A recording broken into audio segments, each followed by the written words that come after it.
The opinions expressed on this show do not necessarily reflect those of Talk Radio, AM 640. 10, 9, 8, 7, 6, 5, 4, 3,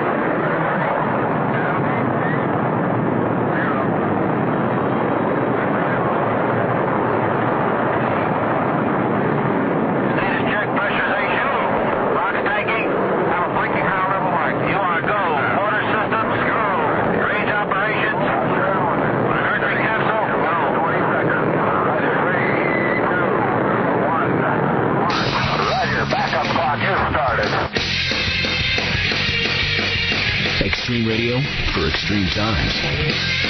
This is A View from Space with the Spaceman. AM 640. Hi, and welcome to A View from Space. I'm the Spaceman. I'd like to welcome you in right now if you're listening to me driving around town, or if you're like me and a few others at work right now listening, logged or checked into AM 640, I welcome you in. Or if you're listening to me right now on your 3 or your 4G personal communication device via the Stream the World software, I welcome you in. Or if you're listening to me on Star Choice, we used to be Star Choice, now Shaw Direct on channel 865, I welcome you in also. Or if you're what some call the best seat in the house, to check out A View from Space, sitting in front of your Mac or your PC, logged on to 640toronto.com, picking up the live audio streaming there. Wherever you are in the world, I welcome you in. So,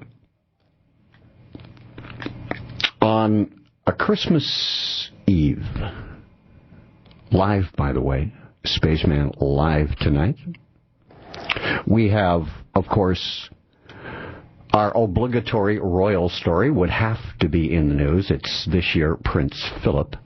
Last year it was Prince William, if you'll recall, doing the Saturnalia ritual, which is the ancient Roman holiday, the ancient Roman pagan holiday for the Christmas season, where people would reverse their offices, reverse positions in ancient Rome. When Saturnalia came on December 17th, it started. On the 25th, it was over. By the way, the Iraqi war ended on the 17th of December this year. Isn't that incredibly coincidental? And also, getting back to Prince William, last year's royal story, at the winter equinox, or Christmas, if you'd like. They prefer the winter equinox. He was basically a vagrant living out on the street, if you'll recall. Laying out in the alley. The future king of the British Commonwealth laying out in an alley overnight. Last year was the story. Of course, there were heavy security, unseen, of course, hanging in the area. But there were the pictures and the story on your television set telling you how Prince William was finding out what it was like to live like the other half, the other end of the spectrum, the person who lived on the street.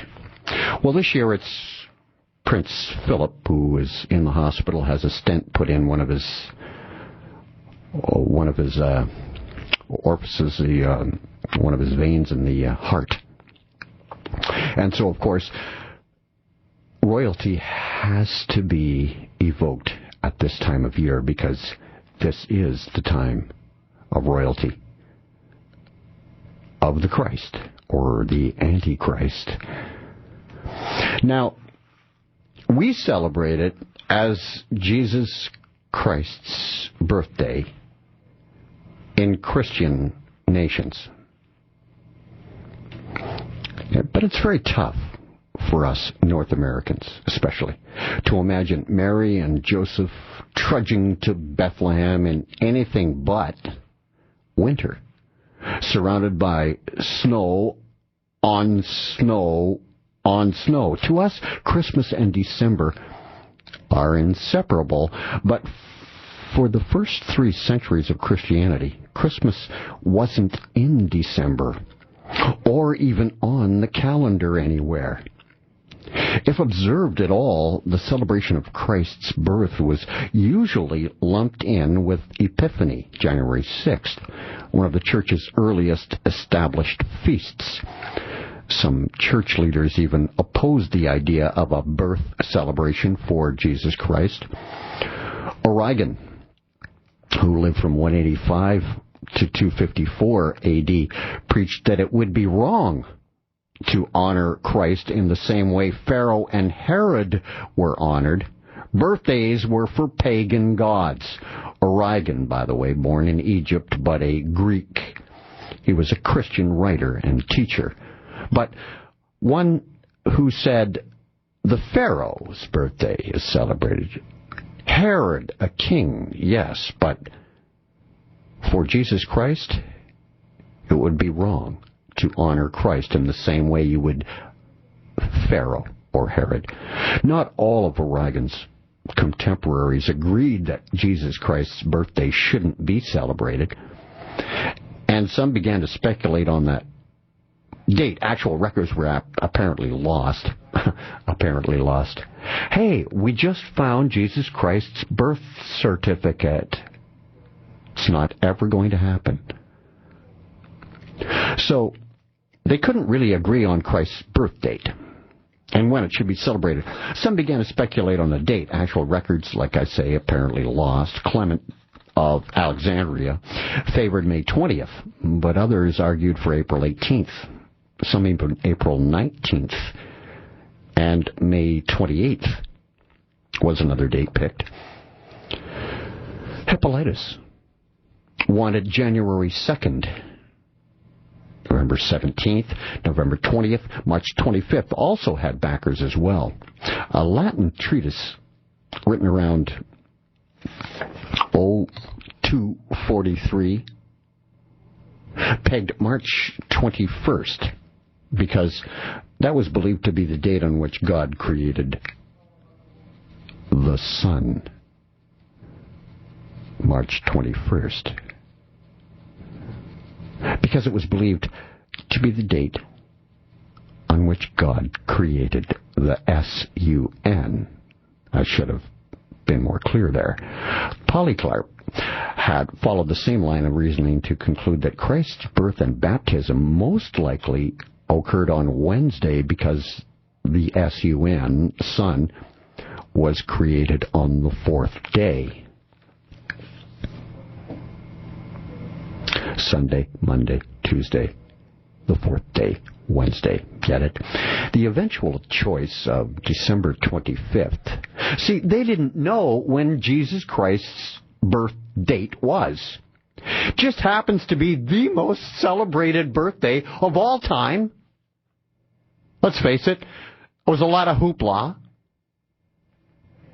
3 kings and all, following a star, an actual star guiding them to the spot of his birth, but no one knows the date. Don't you have a problem with that?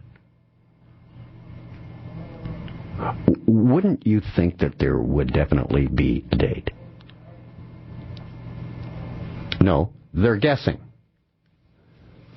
And they're guessing as far back as Origen. Just 185 years after the crucifixion. It's the Spaceman on A View from Space. Tonight, a reveal. Jesus Christ's real birth date. This is A View from Space on Talk Radio, AM 640. I'm the Spaceman, and I'm just getting started.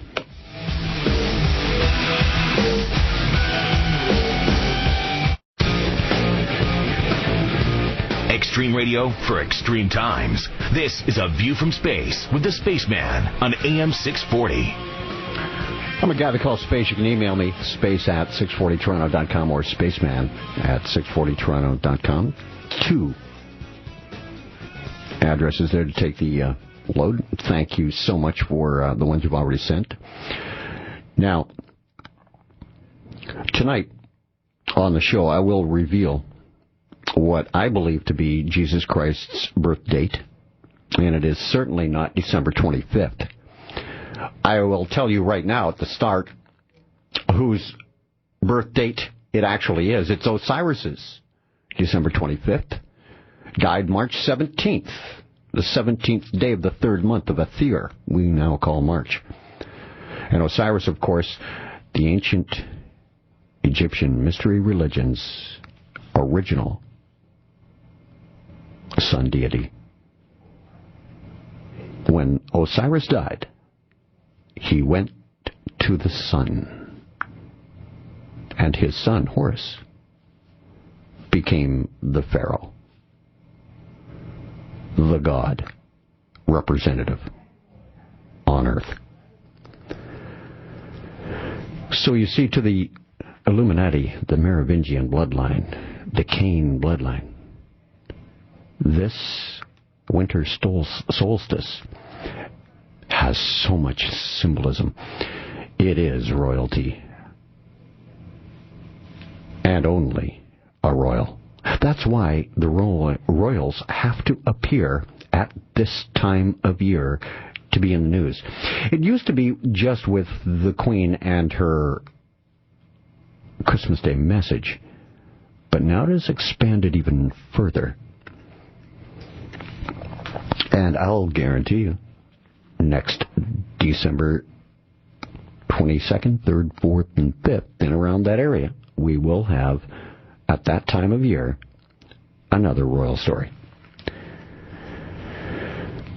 So many dates had been looked at by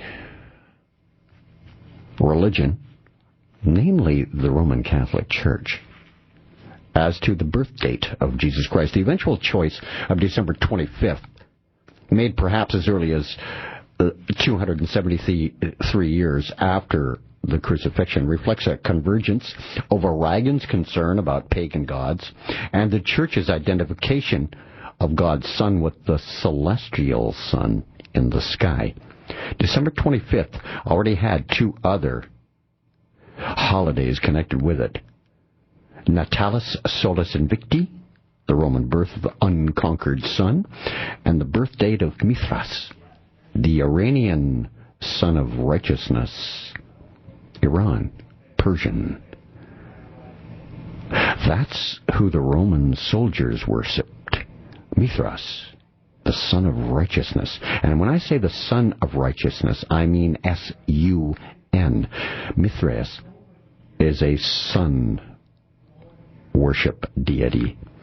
The winter solstice, another celebration of the sun, fell on December 21st. Seeing that pagans were already exalting deities with some parallels to the true deity, church leaders decided to commandeer the date and introduce a new festival. Actually, what had happened was this. Osiris's birth date of December 25th was covered over, superimposed by Christianity and the next new name, in which was Jesus Christ, the next Savior. Been many Saviors through the history of man, because that's what the Illuminati do. You have to do something to get your way into heaven. It's not all done for you. You have to make decisions. The right ones, too. And there's always an extinction level event hanging over your head. Something that could wipe out the entire population of the whole earth. Annihilate us all. Those are the two constants through fear that the Illuminati have pressed on people since day one out of the Garden of Eden. So, the sun is really who they worship. They are hiding it over all of the many deities that they put on top of it. And you notice they don't move the holidays around. They're getting you to actually celebrate Osiris's birth date on Osiris's birthday and saying it's another guy you like. But it's not really his. So you're really being tricked into worshiping a day of someone else's deity. Very slick, isn't it? Because you see, the winter solstice, another celebration of the sun, because the sun starts to come back and warm the earth up after it dies for 3 days. The equinox, the solstice, is on either the 21st, the 22nd, or the 23rd. This year it's on the 22nd. So 22, 23, 24. Third day is the 25th, where the sun comes back to life, or Jesus rises again. You see how it all fits. Western Christians first celebrated Christmas on December 25th in 336 after Emperor Constantine declared Christianity the empire's favored religion. But Eastern churches held on to January 6th as the date for Christ's birth and his baptism. That's the Orthodox Christians that we know today. Most Easterners eventually adopted December 25th, celebrating Christ's birth on the earlier date and his baptism on January 6th. But the Armenian Church still celebrates his birth on January 6th. The Western Church does celebrate Epiphany on January 6th, but as the arrival date of the Magi rather than the date of Christ's baptism. Another wrinkle was added in the 16th century. What I mean by wrinkle is really another cover-up, another twist.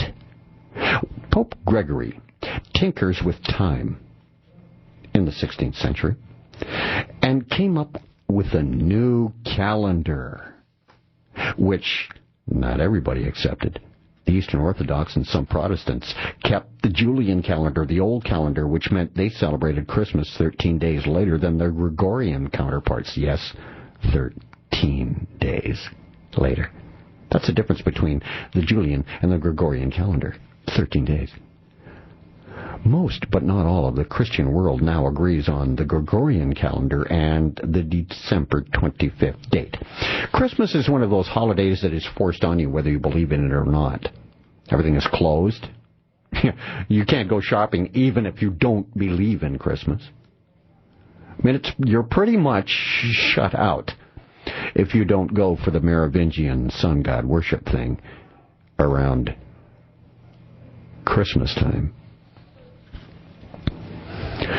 Now, when this calendar was changed, the pagan origins of the Christmas date, as well as the pagan origins for many Christmas customs, like gift-giving, merrymaking from Roman Saturnalia, greenery, lights, charity from the Roman New Year, Yule logs, various foods from Teutonic feasts, have always started arguments against the holiday. People who know and have researched the true date of the birth of Christ say it's just paganism wrapped up in a Christian bow. But kowtowing to worldliness has always been the way for Freemasonry. That's the way they've attacked Christianity. But the church itself has generally viewed efforts to reshape culture, including holidays, positively, strangely enough, because they are Masonically controlled. As a theologian asserted in the year 320 AD, we hold this day holy, not like the pagans because of the birth of the sun, but because of him who made it. So that's how December 25th became the date of the birth of Jesus Christ. But when was the true date of the birth of Jesus Christ?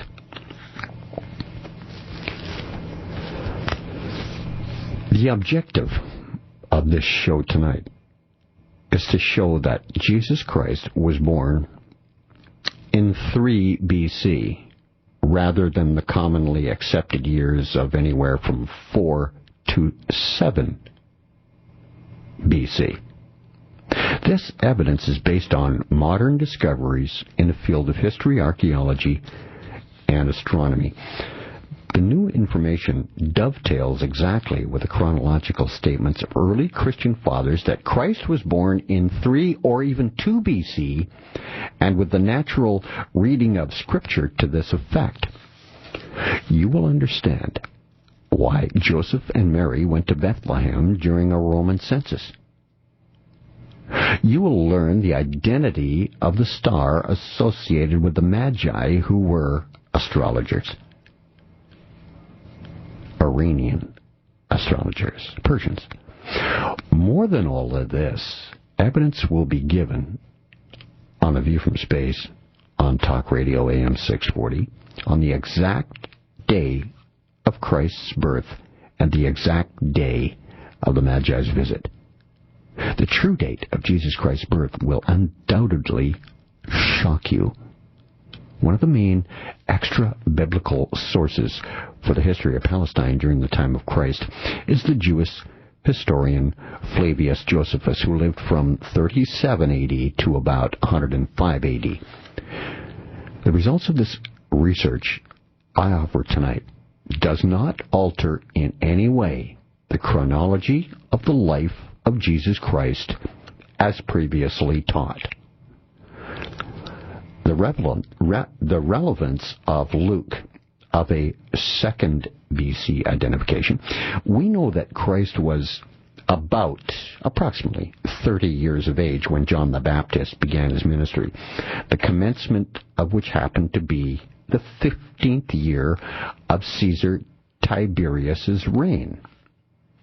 That's recorded in the King James Version of the Bible, Luke 3, chapter 1, line 23. The impression of Scripture is that Jesus began his ministry some 6 months after John began his, John the Baptist. And also the fact that John was 6 months older than Jesus. That is recorded in Luke 1, chapter 24, line 26. Now, if early 4 or 5 BC is taken as the birth of Christ, then he would have been about 33 years of age by 29 AD, or 32 years of age by 28 AD. Back with more in a moment. It's A View from Space, Talk Radio, AM 640.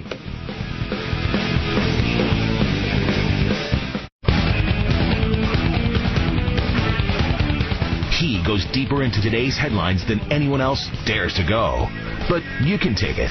This is A View from Space with the Spaceman on AM 640. I'm a Spaceman. This is A View from Space. Talk Radio AM 640. You can email me at 2 locations. I got a couple of addresses. Spaceman at 640toronto.com is one, or space, simply space at 640toronto.com. Tonight, revealing the date of birth for one known as Jesus Christ, one whom we celebrate this holiday season, or many do. Based on every Roman record of the 1st century that is available, historical writings, coins, inscriptions, things like that, Tiberius's first year begins August 19th, 14 AD. Luke, used in the normal Roman system of reckoning that would have been familiar to a nobleman like Theophilus. That's also recorded in Luke, by the way, in chapter 1, line 3, making his 15th year August 28 to August 29th AD. Now, in the book, Sacri, or a Key to the Chronology of the NT, says the reign of Tiberius, as beginning from August 19th in the year 14 was as well a well-known date at the time of Luke as the reign of Queen Victoria in our own day, and that no single case has ever been or can be produced in which the years of Tiberius's were reckoned in any other way. So he is solid in the correct timing. Coming to power August 19th, 14 AD.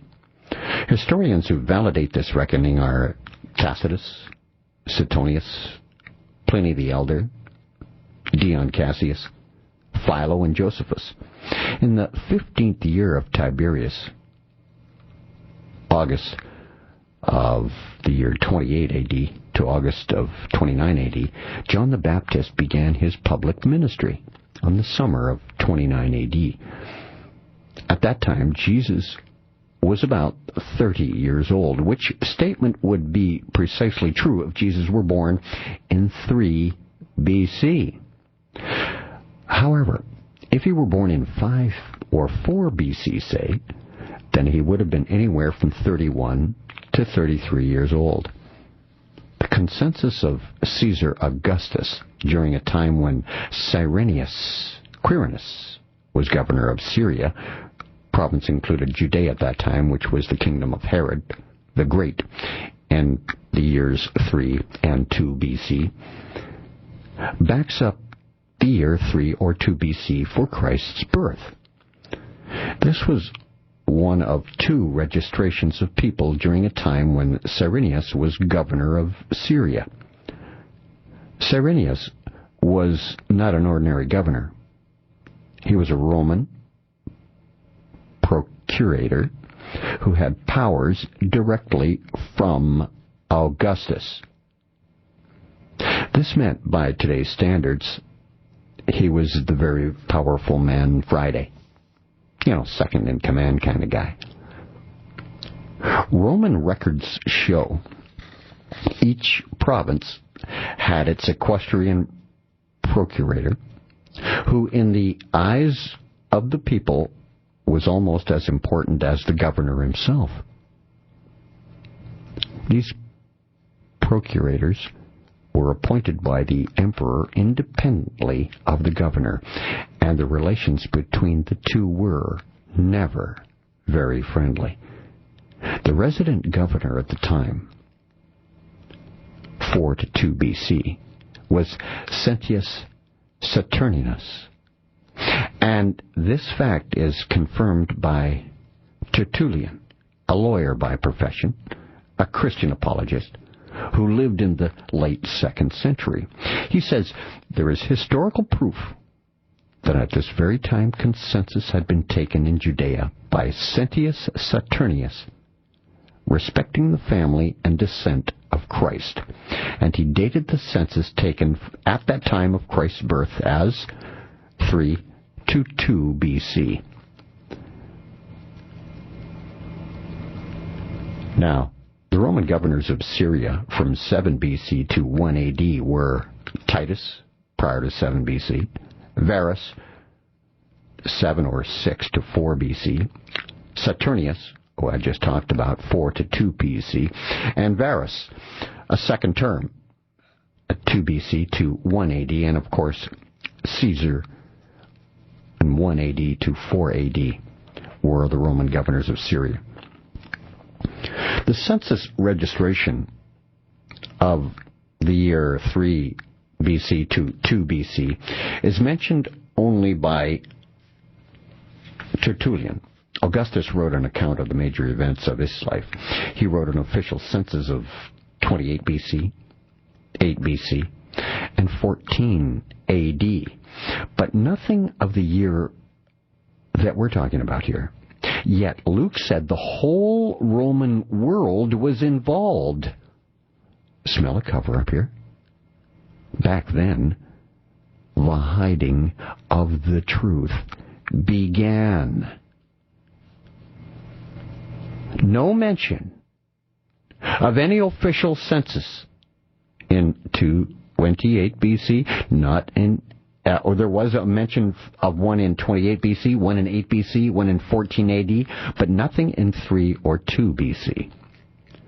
This year, 2 BC, was probably one of the most important in the career of Augustus, as he was 60 years old at the time, and it was the silver jubilee of his rule beginning in 27 BC. It was also the 750th anniversary of the founding of Rome. Now, Queen Elizabeth is about to celebrate her 60th year on the throne next year. In the year 2 BC, Caesar Augustus was 60 years old, and it was the silver jubilee of his rule. February 5, 2 BC, the Senate and the people of Rome awarded him the highest of all decorations that you can possibly give a man, Father of the Country. In Latin, it's Pater Patriae, Father of the Country. There was no year like it for celebrations in Rome, and the festivities and celebrations were held all over the empire in its entirety. Every single province. I mean, can you imagine the 60th year of rule for Augustus, his silver jubilee? It's going to be some kind of a celebration. Parties everywhere. There was no year like it for celebrations in Rome. The festivities, celebrations, as I said, everywhere. Augustus knew beforehand of the special honor and issued an edict calling for a fresh registration of all who lived in the great Roman Empire. Now,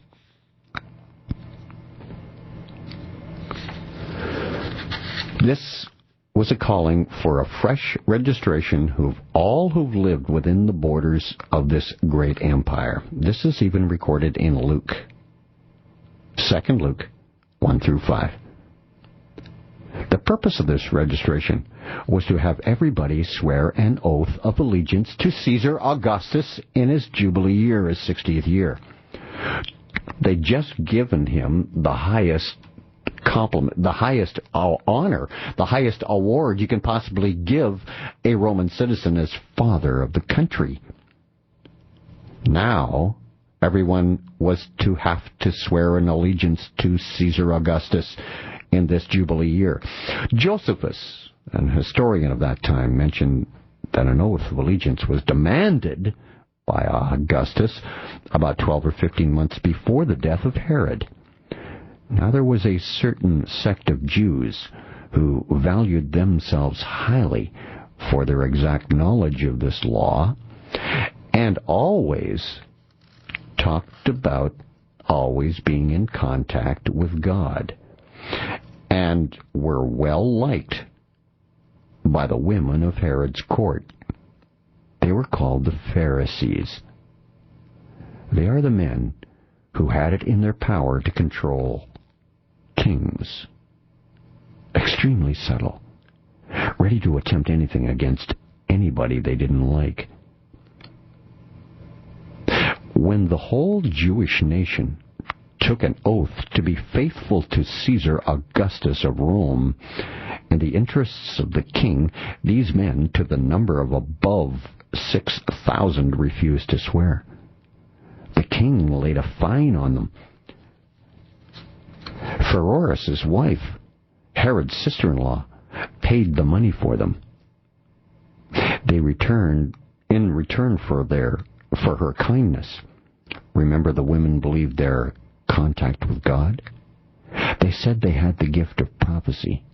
Prophesied that God said he was going to put an end to the government of Herod and his race. The kingdom would be transferred to her, goddess worship, and Pheroras and their children would reign.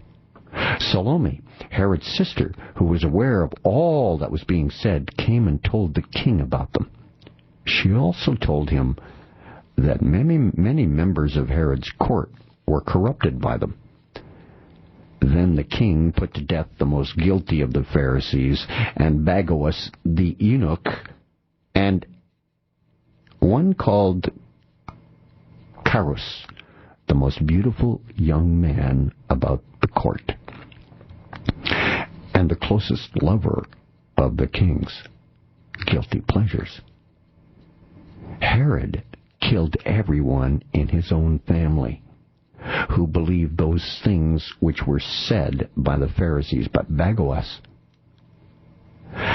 had been convinced by them and was told that he would someday be called father and benefactor of the new king who was to be appointed, according to their prediction. For this king would have all the things in his power, and that he, the king, would give him, Bagawas, the capacity of marriage and of having children of his own. Bagawas, as I said, was an eunuch. You know what an eunuch is. He had no other hope. Eunuchs do not have testicles. They cannot have children. Usually eunuchs work around women and have their balls cut off so that the women are protected. Bagawas was such a man. Space, back with more in a moment on A View from Space on Talk Radio AM 640.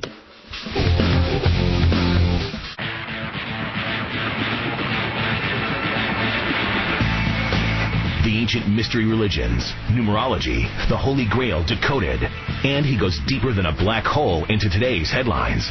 This is A View from Space with the Spaceman on AM 640. I'm the guy to call Space. It's A View from Space. Talk Radio, AM 640.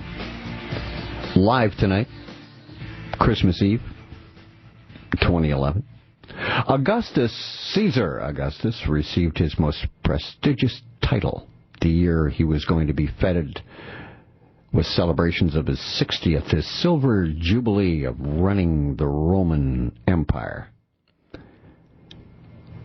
The most prestigious title, Pater Patriae, Father of the Country. He got it on February 5th, 2 BC, and wrote of it in his Res Gestae, while I was administering my 13th consulship, the Senate and the Equestrian Order, and the entire Roman people gave me the title, Father of my Country. Documented February 5, 2 BC.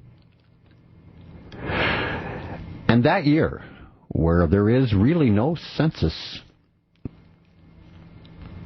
being taken in Rome, that year, 3 to 2 BC, a census was declared on that 60th anniversary, that silver jubilee of Caesar Augustus's, so that people could swear anew to a new swearing of allegiance to their emperor, who is now the father of their country. Since most people in Judea and the empire were not Roman citizens, Augustus decreed in 3 BC that everyone should swear an oath of absolute obedience to him, accompanying this with his award as being the father of the country. Now, pictures of Augustus were also placed in every church that year, every single church. One proof: the Armenian historian Moses of Corinne said that the native sources he had available showed that in the second year of Akbar, king of Armenia, 3 BC, the census brought Roman agents to Armenia, bringing the image of Augustus Caesar, which they set up in every temple. That's recorded in the History of the Armenians by R.W. Thompson. Now, an historian named Orosius, who lived in the 5th century, wrote, Augustus ordered that a census be taken of each province everywhere, and that all men be enrolled. This is the earliest and most famous public acknowledgement which marked Caesar as the first of all men, and the Romans as lords of the world. A published list of all men entered individually. This first and greatest census was taken, since in this one name of Caesar all the people of the great nations took the oath at the same time, through the participation of the census, were made a part of one society. This is also identified with the year as 3 BC, from Orosius, another 5th century historian. The fact that oaths and censuses should go together should be no strange thing, as most Roman census declarations required an oath of allegiance to the emperor. As an example of one such declaration of property tax ended with, "We swear by the fortune of the Emperor Caesar." The Romans also made them swear they were to hold back no taxes owed to Rome. Now you got to swear and tell me the truth that you're going to send me every single penny that we ask. So, it seems highly probable that every person in the entire empire registered an oath of obedience and an approval of the father of the country title to Caesar Augustus at this time, and that Quirinus, the Syrian governor, had been sent to the east to conduct it. A period of about a year was allowed for complete enrollment. The beginning of the registration in 3 BC, in plenty of time for the celebrations in 2 BC, when the title became official. That the registration was not for the purpose of taxation is seen by the fact that as long as King Herod was alive, no taxes were going to be paid to Rome. But they were paid directly to Herod. Immediately upon Herod's death, the Jews asked Archelaus, Herod's successor, to relieve them of excessive taxes that had been levied against them by King Herod. Had the Jews been paying taxes directly in Rome, brought about by the census of Quirinus, this request would have been irrelevant. From 63 BC to 47 BC, Judea was part of the province of Syria and paid tribute directly to Rome from 47 BC to 40 BC. Hyrcanus was the ruler of the free republic, but the Jews still paid taxes directly to Rome. When Herod became king, the tributes to Rome stopped, and Herod collected all the taxes. This went on until 6 AD to 7 AD year, when direct taxation was imposed again in Judea. Official censuses involving taxation took place every 20 years, in 28 BC and in 8 BC. But the next official census was in 14 AD, which was 21 years after the 8 BC and not 20 as one would expect. Could it be that 2 BC was dropped out of the year taxation in celebration of Augustus's silver jubilee? The year 2 BC, though, was reckoned so glorious a new beginning for Augustus in Rome that the imperial taxation and evaluation ceased during that year.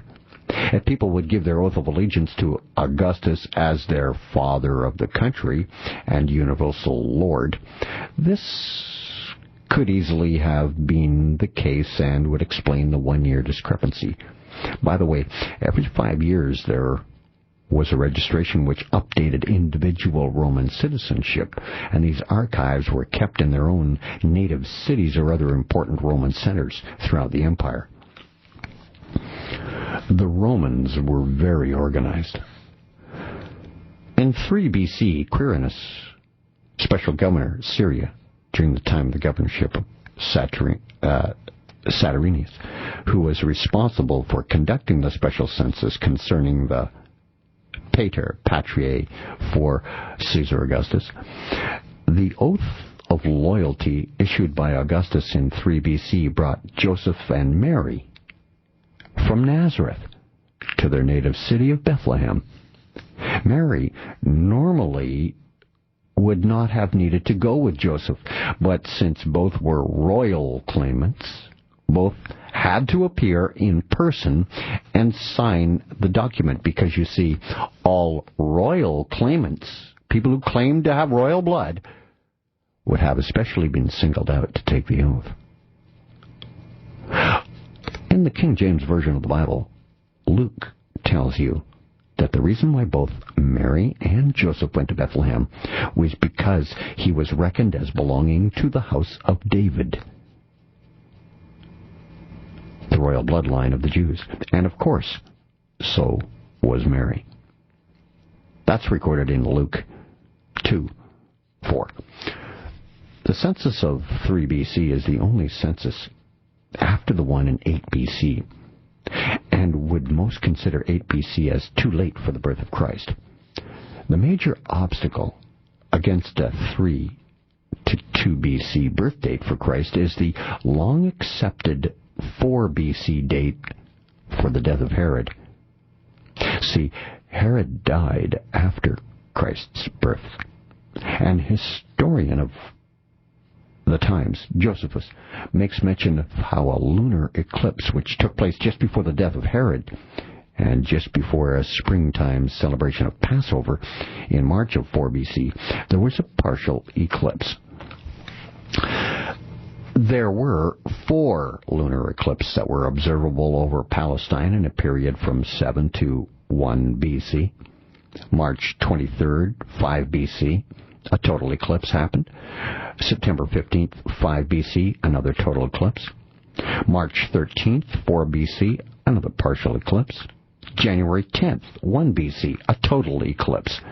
For the other years, other time frame, there were no lunar eclipses observable over Palestine. So that narrows it down quite a bit, doesn't it? The main reason historians have accepted the 13th of March 4 BC eclipse as the one associated with Herod's death is due to 2 things. First, Josephus, the historian, said Herod had a reign of 37 years from the time he was proclaimed king by the Romans in 40 BC, and 34 years from his capture of Jerusalem. This would actually date Herod's death at 3 BC, but there were no eclipses of the moon in that year, so it's assumed that Josephus reckoned parts of the year, of 1 year, as a whole. Now, other research states that Josephus reckons 1 year too many, so researchers accommodate the eclipse of 4 BC, have been willing to count the 2 or 3 days of Nisan in 4 BC as a whole year.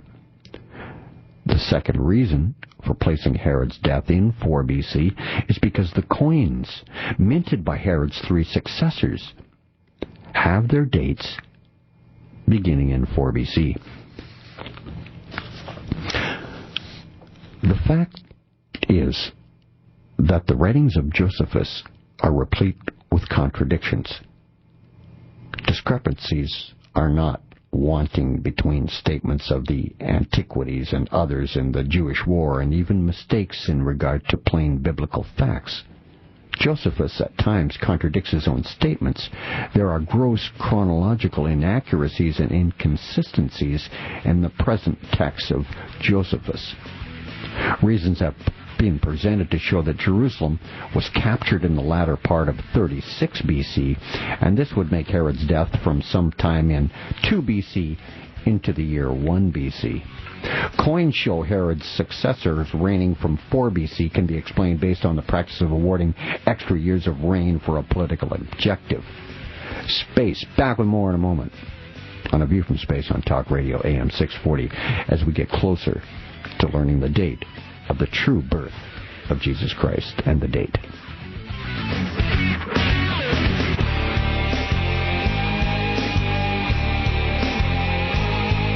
The ancient mystery religions, numerology, the Holy Grail decoded, and he goes deeper than a black hole into today's headlines.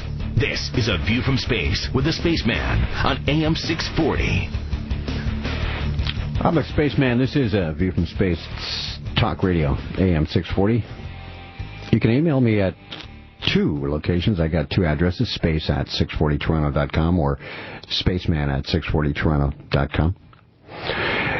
King Herod, who ran the area in Jerusalem, died in the year somewhere around 1-2 BC. An eclipse happened, which is recorded at Herod's death. Now, Herod was one of those royals that would do anything to keep power. Herod actually murdered his royal wife and his two sons and acclaimed Archelaus, a son by a commoner, as his heir. His sons, who ruled in his place, Archelaus, Antipas, and Philip, minted coins from 4 BC that would connect them with the royal connection that Herod eliminated. This practice of antedating on the coins is well attested. Now, the total eclipse of January 9th to the 10th and 1st BC is the one which preceded Herod's death in that same year, and which best satisfies all that happened between the eclipse. Herod's death, 18 days later, January 28th, 1 BC. His funeral and the coming Passover can't reasonably squeeze in all the events from March 4 BC eclipse, you see. So, that narrows it down even more. There was unusual astronomical activity in the years 3 to 2 BC also. Most early Christian historians and chronologers who lived from the 2nd century onward put the birth of Christ after the eclipse of 4 BC. Irenaeus, Clement of Alexandria, Orosius, Cassiodorus, senator, said Christ's birth was in a year we now recognize as 3 BC. The early chronologist Julius Africanus reckoned it a period from 3 to 2 BC. Now, lastly, we are told by Dionysius Exeges that Christ's birth was in 1 BC. He was responsible for establishing the common era that the majority of the world accepts. So the year 1997, Anno Domini, the year of the Lord, is reckoned from the birth of Christ, where he placed on December 25th, 1 BC, with the civil reckoning of our era, at 7 days later, January 1st. Most of the early Christian writers, no doubt acquainted with the writings of Josephus, saw the period 3 to 2 BC as the time of the Nativity, beginning with August 3 BC and ending December 2 BC. A few signs in the sky got people incredibly excited. Beginning with 1 August, the year 3 BC, planet Jupiter becomes visible above the eastern horizon as a morning star. 12 days later, a little before 4 a.m., Jupiter would have been in close conjunction with Venus, already a morning star for 6 months, and the space between them was just about 0.08 degrees. That's how close in the sky they were together, though the planets did not appear to touch one another. That's a rare moment indeed. Some 5 days later, Mercury emerges from the Sun, also to become a morning star. While this was happening, Venus left its previous conjunction with Jupiter and headed towards Mercury. On the morning of September 1, Venus and Mercury come into conjunction 0.35 degrees from each other. That's all it was. It must be kept in mind that these planetary motions, by the way, and relationships are the apparent ones viewed by observers on Earth. After the September 1st meeting with Mercury, Venus moved back into the light of the Sun, emerging in the west as an evening star at about the 20th of December, 3 BC. And when this happened, an observer would have witnessed the planet just after sunset, moving progressively higher in the sky, going more easterly with each succeeding day. This movement placed Venus on a collision course with Jupiter, the king planet, which was moving westward. In the period when Venus had just passed its easternmost elongation from the Sun, the farthest east of the Sun that Venus ever reaches, June 17th, 2 BC, the two planets collide. Well, appear to collide. They were 0.04 degrees away from each other, almost on top of one another. This was a totally uncommon occurrence. To some on the Earth, the light that each planet displayed made them look like one gigantic star. It was as if Venus had stretched herself as far eastward as she was able in order to join Jupiter, the king planet, as he reached westward to meet her. Almost sex with the king and Venus in the sky, the goddess of love, isn't it? This conjunction occurred at the exact time of the full moon. The whole of the evening sky was being lit by the light of the full moon from the east. In the west was Jupiter and Venus on top of one another. Professor Morton, senior research astronomer at Princeton, said this conjunction of June 17th, 2 BC, was a remarkable astronomical event. This kind of closeness wasn't witnessed in generations. Roger Sinnott, writer in the astronomical journal Sky and Telescope, December 1968, referred to this conjunction as a brilliant double star which finally gave the appearance of fusing together into a single star as the planets drew nearer the western horizon. He said that the only sharp eye on the ground would have been able to split the two planets, and that the twinkling caused them to appear as one. The unsteady horizon atmosphere would have blended them into that one gigantic bright light in the sky for everyone watching to see.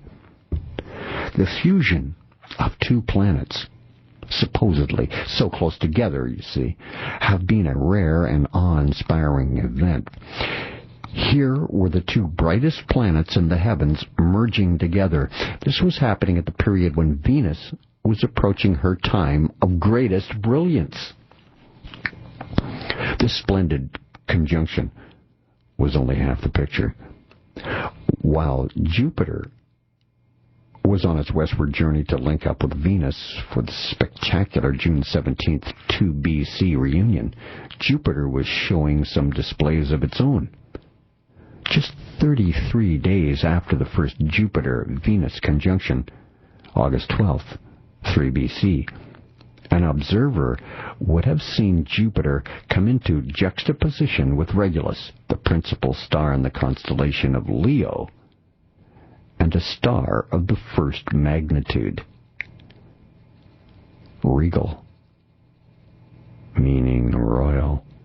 The conjunction occurred on September 14th, 3 BC, and viewed from Earth, the two celestial bodies were 0.67 degrees apart, so close together. After that, Jupiter proceeded on its normal course through the heavens, and on December 1st, 3 BC, the planet stopped in its motion through the fixed stars to start its annual retrogression. It headed once again towards the star Regulus. Then on the 17th of February, 2 BC, the two were reunited 1.19 degrees apart. Jupiter was again side by side with the star, the two bodies being 1.06 degrees from one another. For Jupiter to unite with Regulus 3 times in 1 year is not common. It occurred 12 years earlier, in the years 1514 BC, and before that 86 to 85 BC.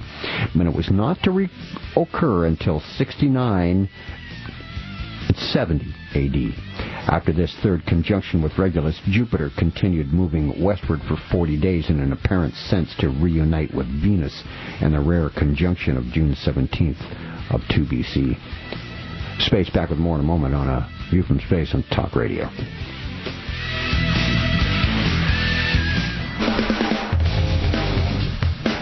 Deprogramming the brainwashed simply by uncovering the truth.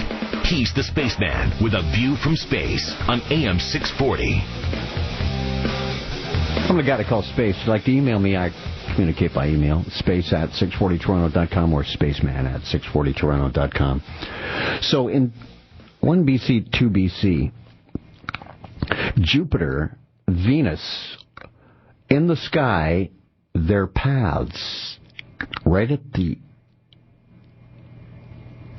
midsummer part into September, begin to get so close that it looks like Jupiter and Venus are actually on top of one another. Jupiter, of course, the king planet. Venus, the goddess of love planet. It's almost sexual reunion in the sky. But that's not all that was happening. On August 27th that year, 2 BC, the planet Mars, which had played no active part in the conjunctions, got caught up with Jupiter and formed a very close union. Mars, you see, travels faster in its motion through the stars than Jupiter and overtakes it in a little over 2 years. At this point, the two were only 0.09 degrees from each other, not even a whole degree. They were almost on top of one another. This is not an ordinary occurrence either. Besides this, there was also a convergence of Venus and Mercury into the same part of the sky as Jupiter and Mars. This means that four major planets were all positioned around each other on their elliptical orbits in an exceptional way. Planets in such a close assemblage, what the astrological circles call a massing of the planets. That's what was occurring midsummer 2 BC. And look at the close association they had to each other. The longitude of Jupiter was 142.6 degrees. Mars, 142.64. Venus, 141.6. Mercury, 143.7. This would have been an incredible sight to have all of those, to see the visible effect of those planets, all four, only 8 degrees ahead of the sun. The year 3 to 2 BC was an extraordinary year for visible astronomical exhibits in the sky. Yes, the planets were aligning. There was no year similar to it for many years either side. The year 3 to 2 BC stands out as the period of exceptional signs in the heavens to herald Jesus Christ's birth. So we're told in the King James Version of the Bible, Genesis 1, line 14. The Star of Bethlehem identified. Who were the Magi? They came from the court of the Parthian kings of the east, bearing expensive gifts for a newborn king. They are originally one of the 6 tribes of the Medes. Herodotus I, a priestly caste similar to the Levites. In their early history, their occupation was to provide the kings of the Medes and Persians, also Babylonians, with divine information about daily affairs. Yes, the Magi were astrologers. The Magi were magicians. And the Magi were black magic wizards. Because of the high religious esteem accorded them by the peoples of the East, they were able in the 6th century BC to overturn royal powers. Their role of interpreting divine matters is also mentioned in the Bible, as Daniel, in the days of Nebuchadnezzar, became the chief of the magicians, master of the Magi, conjurers, Chaldeans, and diviners. Yes, Daniel's influence over the Magian colleges of the East must explain why they were looking for astronomical confirmation to go along with the prophecies that called for a Jewish king to be born in those days. They were not of the certain classes of charlatans and sorcerers who preyed upon people, because Herod in Jerusalem would have hardly been troubled by the type of person like that. The Romans were also aware of the prophecy of this Jewish king to rule a world that would be coming. A firm belief was held throughout the East that it was destined for the empire of the world at that time to be given to someone who should come out from Judea. The majority of the Jewish people were very impressed with the belief that it was contained in ancient writings of priests that it would come to pass that at that time the East would renew its strength, and they would be the ones, the chosen ones, should come out to rule the world. Even Nero was advised by court astrologers that it was smart for him to move his seat of empire to Jerusalem, because the city was destined to become the capital of the world. And you've probably heard me talk about Jerusalem being the capital of the world on other shows here on Talk Radio on A View from Space that I presented. I believe the Antichrist is going to rule from Jerusalem.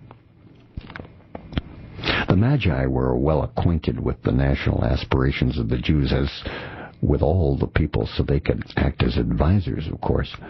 Most Jews of the time admired the Magi, as they were not idolaters, and because of their former association with Daniel, their main occupation was the interpretation of things divine, like dreams, visions, prophecies, astronomical signs in the sky.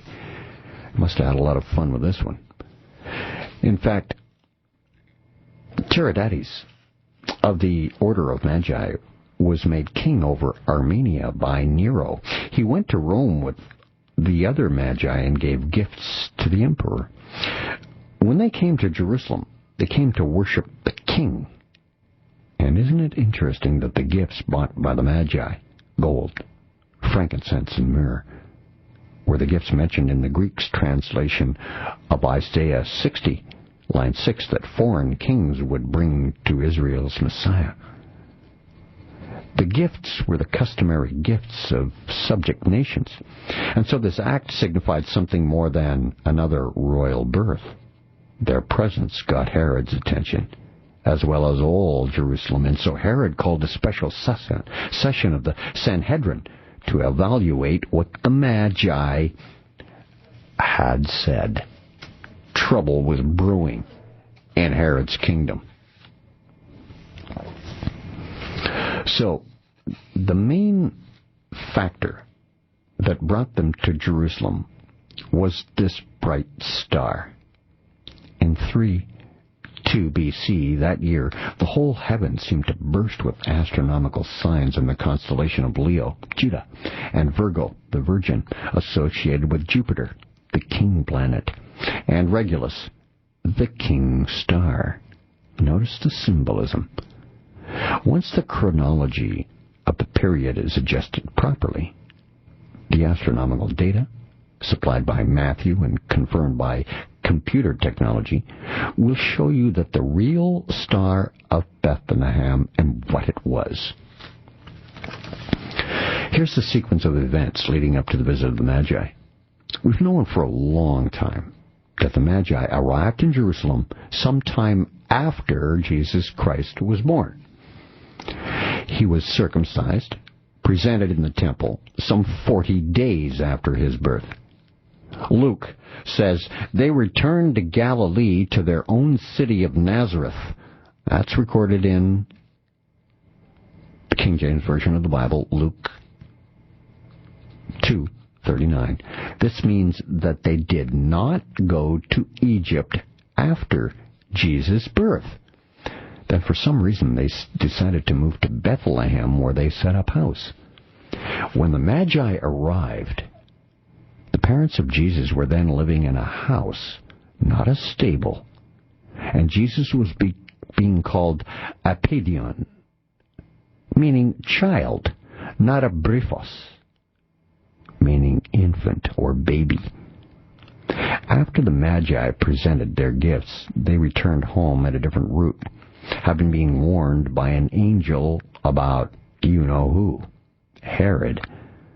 Joseph, Mary, and Jesus fled to Egypt in late December of 2 B.C.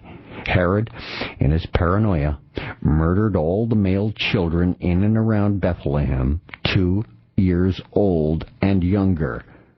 This killing of all the male children, 2 and under, would make sense in the light of the astronomical phenomena of the previous 2 years, that a king was going to be born, and it's going to come from that area, and he would rule the world. Of course, that would definitely be competition for King Herod, so King Herod was sort of a preemptive strike, you could say. He believed so much of what the Magi had told him that he believed that this was indeed about to happen, and that indeed that child was already born, and it had killed everything from 2 years and under, all males. He would have killed this future possible king. Now, about the real Star of Bethlehem, some proposals include a comet, which is a bad omen and does not stand still, as his star is said to have done. A nova, a miracle star, and an angel. If Matthew was describing a miracle, then further astronomical consideration is useless. Matthew reports in the King James Version of the Bible that the Magi saw the star rising in the east, and so it would naturally be called a morning star. And Christ said of himself, "I am the root and the offspring of David, the bright morning star." That's from Revelation 22, line 60. This shows that the celestial bodies were symbolically significant to New Testament writers, and clearly this was the mindset of the ancient world. Space, back with more on Talk Radio, AM 640, next.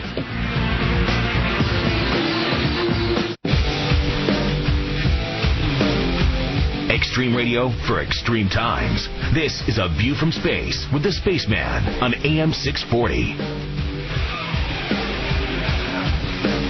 If you'd like to email me, I communicate through email, space@640toronto.com or spaceman@640toronto.com, or the address is send it to, and thank you so much. I'm the Spaceman. This is A View from Space, Talk Radio, AM 640, discerning the true birth date of Jesus Christ. Well, I don't believe it is December 25th. In fact, I know it isn't. It can't be. Going through the proof right now. So, with all this in mind, I said before the break, let's recall that on the morning of August 12th, 3 BC, about an hour and 20 minutes before sunrise, Jupiter rose as a morning star in conjunction with Venus. How would astrologers interpret a phenomenon like that? Jupiter was known as the father of the gods. Jupiter had just left the vicinity of the Sun and was now conjoining with Venus, the goddess of love. This could have been an indication of a coming birth that I've been hinting at for the past few minutes. Jupiter was often associated with the birth of kings, and therefore called a king planet. To the Chaldeans, Venus was Ishtar, the goddess of fertility. Another name for Ishtar, by the way, Venus. The conjunction of these two planets signified that the birth of a new king was imminent. This was a favorable sign, as these two planets were known by all astrologers as the greater and lesser good fortunes of all planets. And notice that while this conjunction was occurring, the Sun, the Supreme Father, the Moon, the Mother, and Mercury, the messenger and interpreter of the gods, were located in the constellation Leo, the lion. Remember, the lion was the symbol of the tribe of Judah, and the constellation appears in the Hebrew zodiac. The association of Leo with Judah comes from the fact that Leo is Judah's natal sign. In the Bible, there are frequent allusions to this connection between Leo and the tribe of Judah. Following the planetary conjunctions, Jupiter then moves on to reunite with Regulus, September 14, 3 BC, on 3 occasions. The Romans called it Rex, which means king in Latin, by the way. In Arabia, the star is known as the kingly one, and the Greeks call him the king star. You get what I mean. One of all the stars in the heavens, Regulus was universally associated by ancient astrologers with the attributes of greatness and of power. It lay practically on the ecliptic, the path which the sun takes in traversing the heavens, and it was thought that this position made it of special importance to the sun, S-U-N. This close relationship to the sun, the ruler of the heavens, made Regulus a royal star, the one most associated with the birth of kings. The first conjunction occurred September 14, 3 BC, and here was Jupiter, the king planet, which had just united with Venus, the goddess of love, in August of 3 BC, now joining itself with the king star Regulus, the star of the Jewish Messiah and the zodiac sign of Leo, the constellation of Judah, while the Sun, Supreme Father, was located in Virgo, the Virgin. These features clearly reflect biblical themes associated with the birth and person of Jesus Christ, who was prophesied to be born of a virgin and a descendant of the house of David. The second conjunction of Jupiter and Regulus occurred February 17th, 2 BC, and amazingly, the moon came to be positioned at the exact time between Jupiter and Regulus. At about 5 a.m., looking at the western horizon, you would have seen the moon directly between Jupiter and the king star Regulus. It would have been occulting or covered up the star Regulus with the lower 1/5 of the moon's diameter. And then, on the date May 8th to the 9th, 2 BC, 82 days later, the same conjunction occurred again. This time, though, the moon covered up Regulus by the top 1/5 of its diameter. The last conjunction would have been seen in Palestine, since the moon had already set some 3 hours earlier. Yet any astronomers, such as the Magi, would have known what was happening. Jupiter then moved on its westward journey, and on June 17th, 2 BC, it had its extraordinary rare reunion with Venus. When Venus had extended herself as far east as possible to encounter Jupiter, a splendid conjunction resulted, visible west of Babylon. Remember, this beautiful conjunction occurred in the constellation Leo, and at the exact time of a full moon. So close were the two planets that they would have appeared very much like one gigantic star in a union of marriage with each other. And most importantly, the Magi would have witnessed this union appearing on the western horizon precisely in the direction of Judea. Isaac Asimov actually referred to this celestial occurrence and asked the question, is the fact that the unusual star was seen in the direction of Judea enough to make them think of the Messiah? This heavenly scene could well have really been interpreted as announcing the arrival of the Messianic King of the Jews.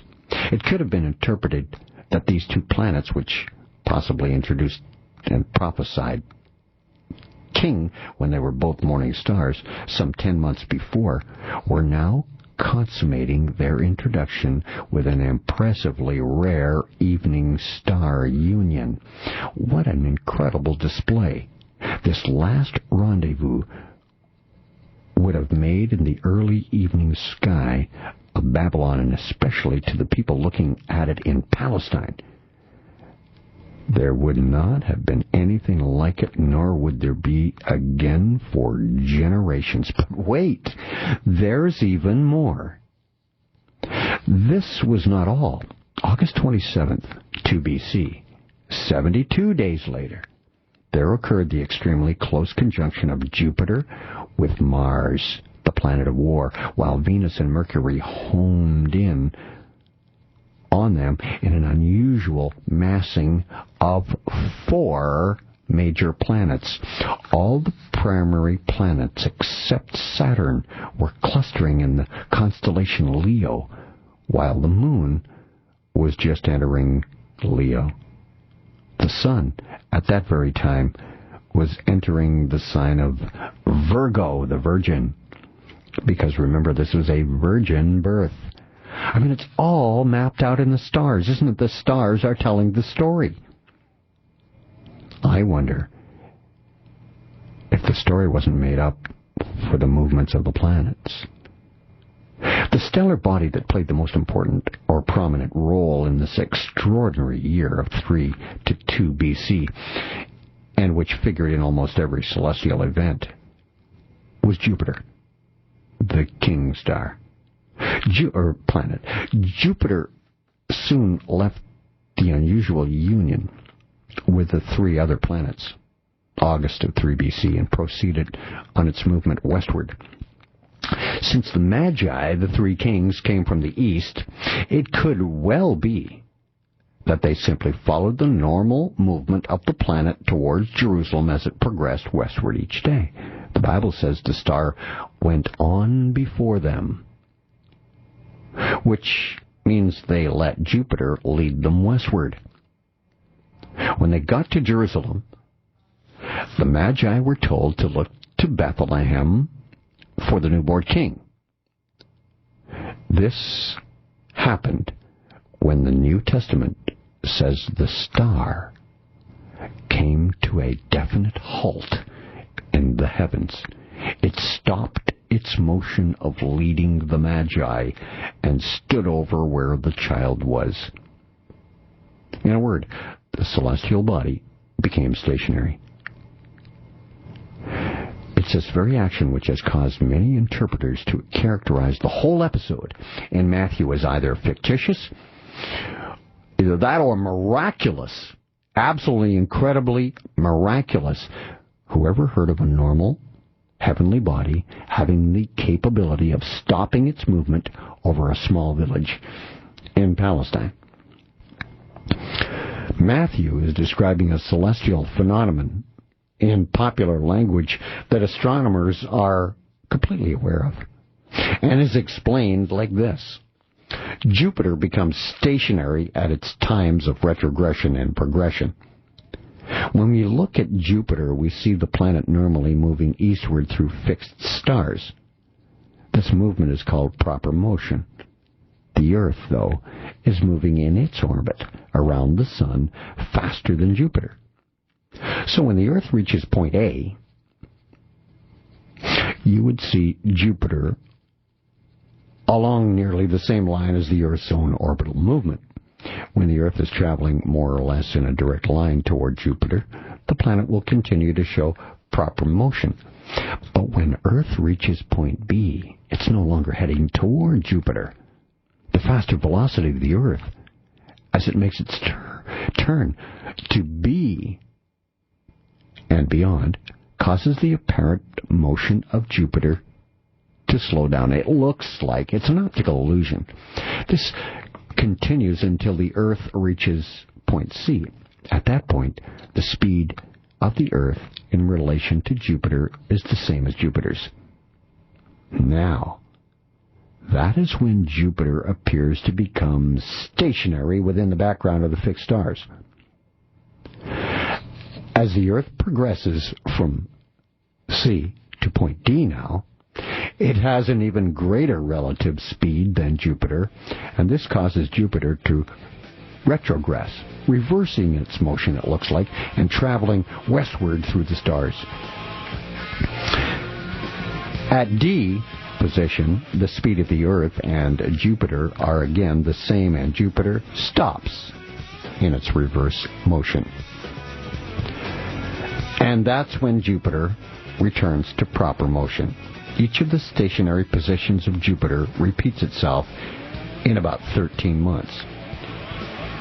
It's this natural occurrence that caused the star to stop over Bethlehem. Space back with more on Talk Radio AM 640 in a moment.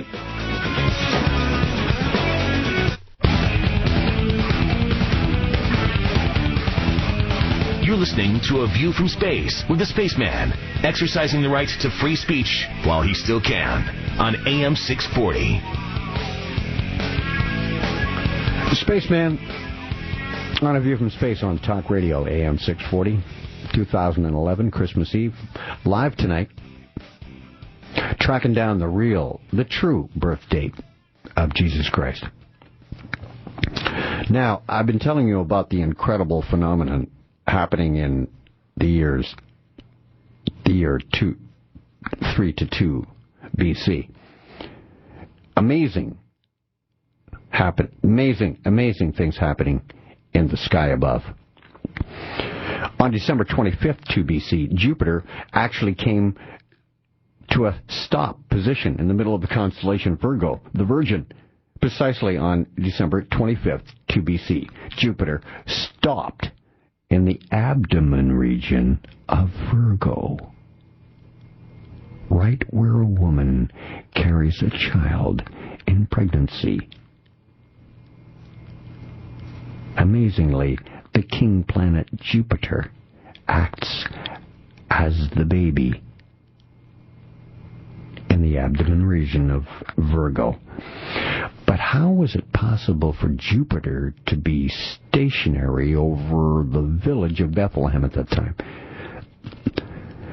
There is not a slightest problem for it to do that.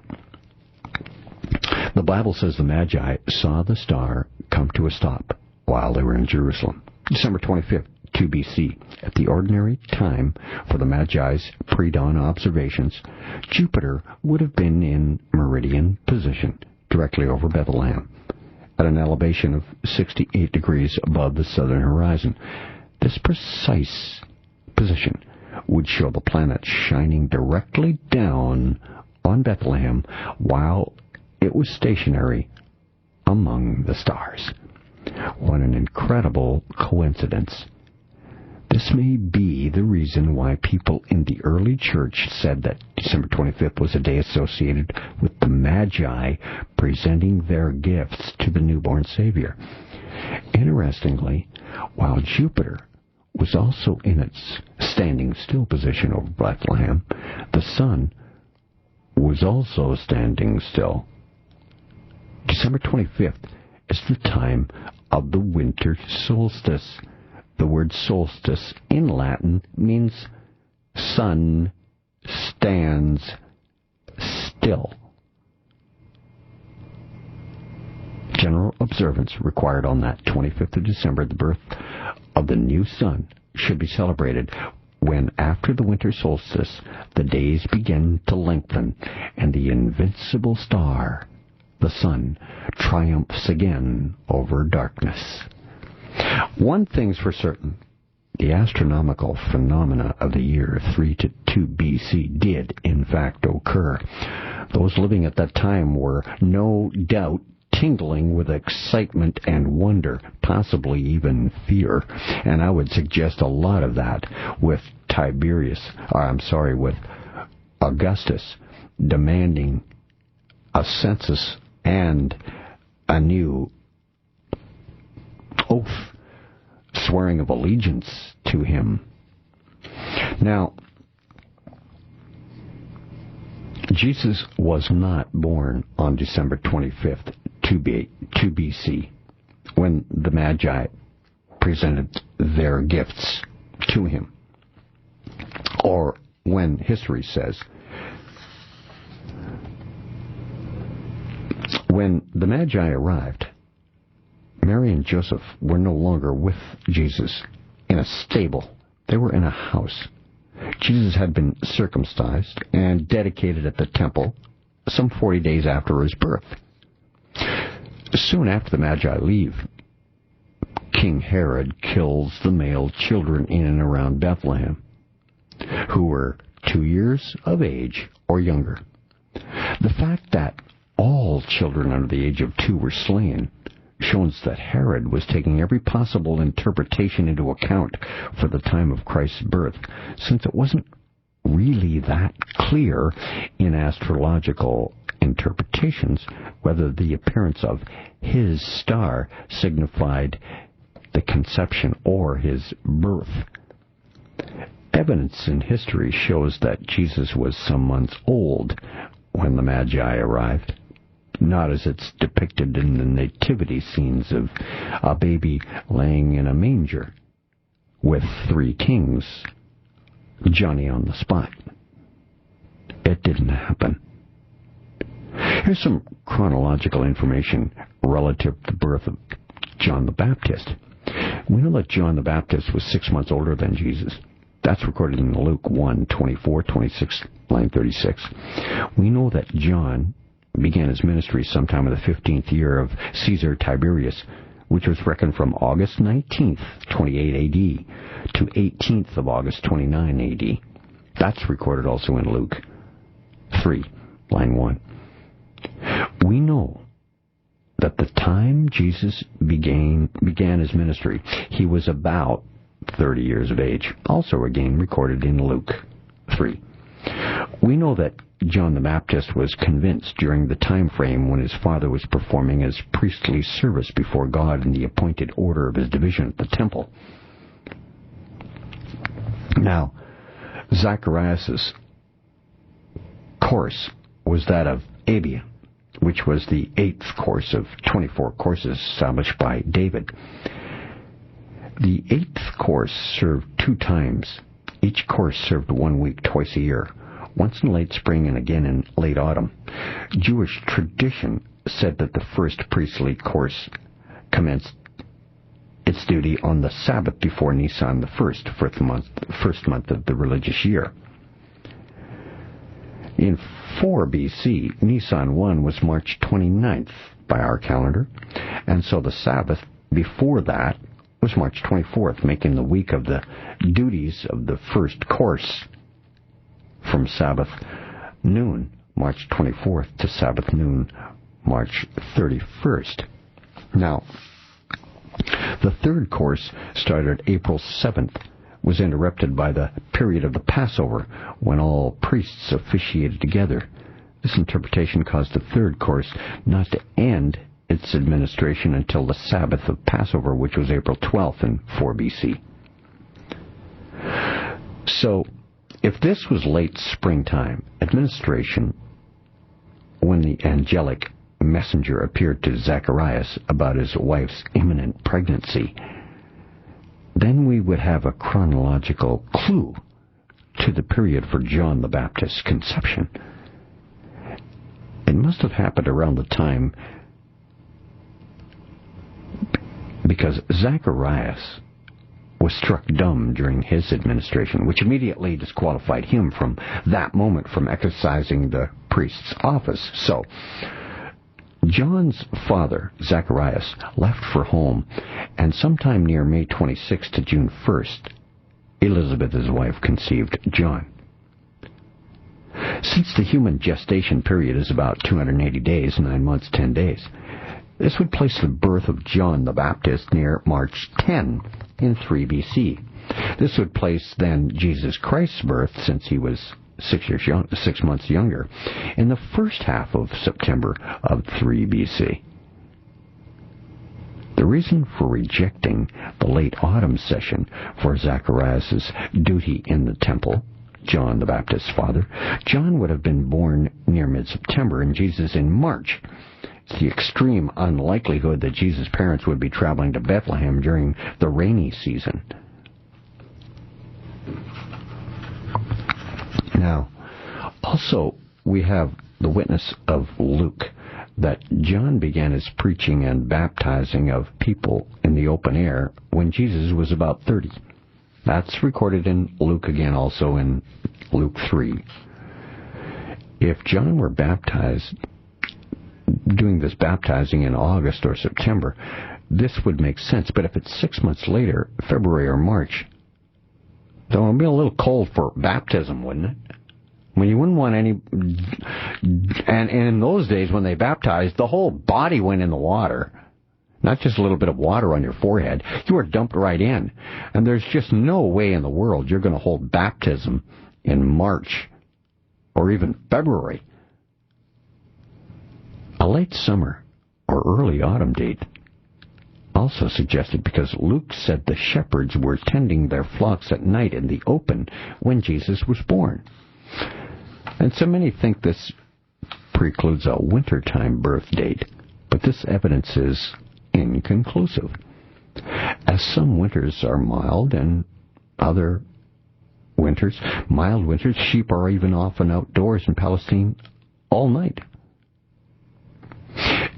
If John began his ministry in summer of 29 AD, it could have been August of 28 AD. Then Christ would have reached his 31st year in September of that year, having been born in September, sometime 3 BC. Now, the key is supposedly symbolically hidden in Revelation 12, lines 1 through 5. A great sign appeared in heaven, an astrological sign.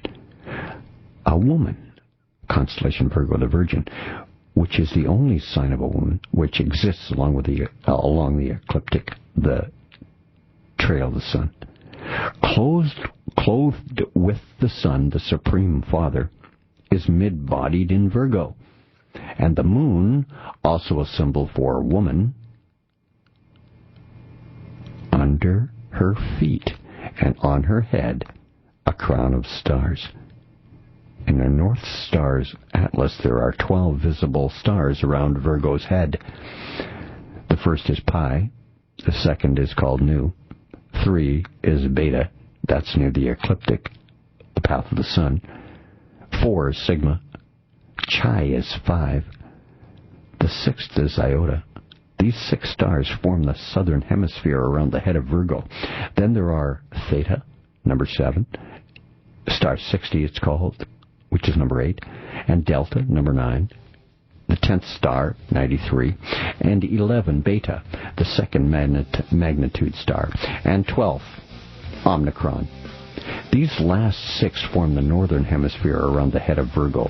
All of these stars are the visible ones that could have been seen by observers, and she was with child, Virgin Mary, pregnant with Jesus, and she cried out, being in labor and in pain, to give birth. And in another sign, astrologically appearing, in the heavens, and behold, a great red dragon. This represented by the one of the decans of Leo. I'll be back with more on that in a moment. On the other side of the break on Talk Radio, AM 640. This is A View from Space.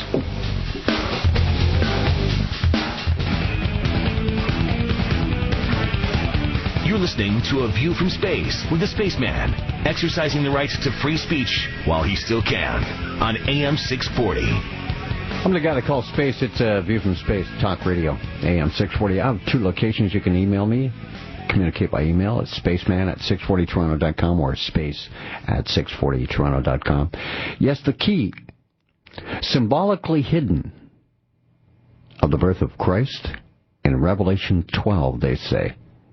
Lines 1 through 5, where that great sign, the woman, the constellation Virgo, clothed only with the sun, 12 stars over her head, and the moon at her feet, and a red dragon.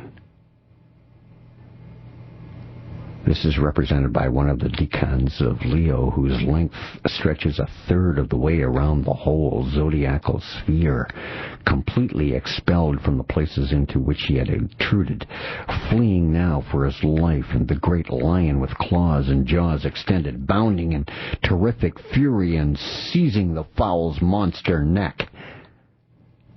Cease writes that in the Gospel of the Stars, having 7 heads and 10 horns, and on his head were 7 diadems, and his tail swept away a third of the stars of heaven, follow the angels, and threw them to the earth.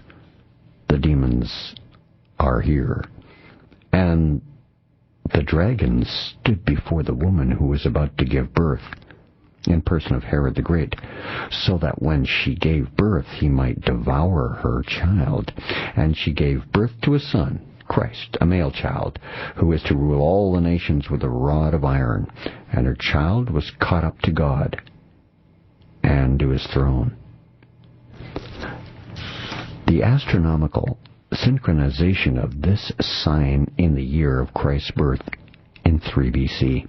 Virgo occupies in body form a space around 50 degrees along the ecliptic, the path of the sun. The head of the woman actually bridges some 10 degrees into the previous sign of Leo, and her feet overlap about 10 degrees into the following sign of Libra, the scales. In the year of Christ's birth, the sun entered the head position of the woman, Virgo, about August 13th, and exited her feet about October 2nd. Now,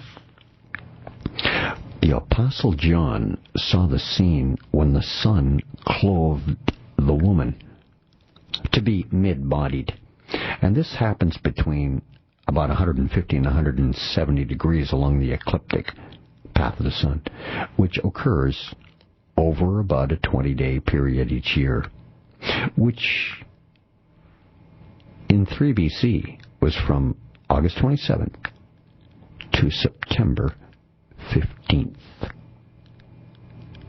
Possibly the birth date of Christ in there somewhere between August 27th, September 15th.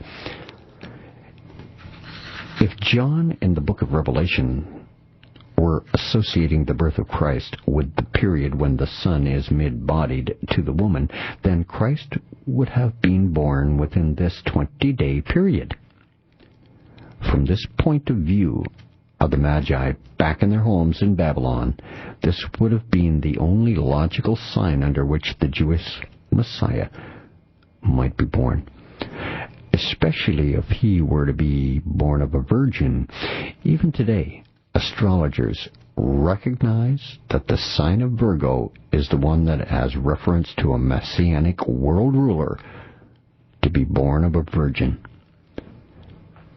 The key to the very day of Jesus' birth is in the words, "and the moon under her feet." The word "under" signifies the woman's feet were positioned just over top of the moon. Since the feet of Virgo represent the last 7 degrees of the constellation, in the time of Christ this would have been between about 180 to 187 degrees along the ecliptic, the moon has to be positioned somewhere under the 7-degree arc.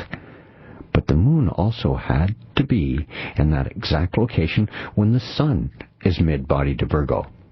Well, in the year 3 BC, these two celestial positions occurred for less than 2 hours, but did occur as observed from Palestine. The date? September. It's the one that's burned into your psyche. September 11th.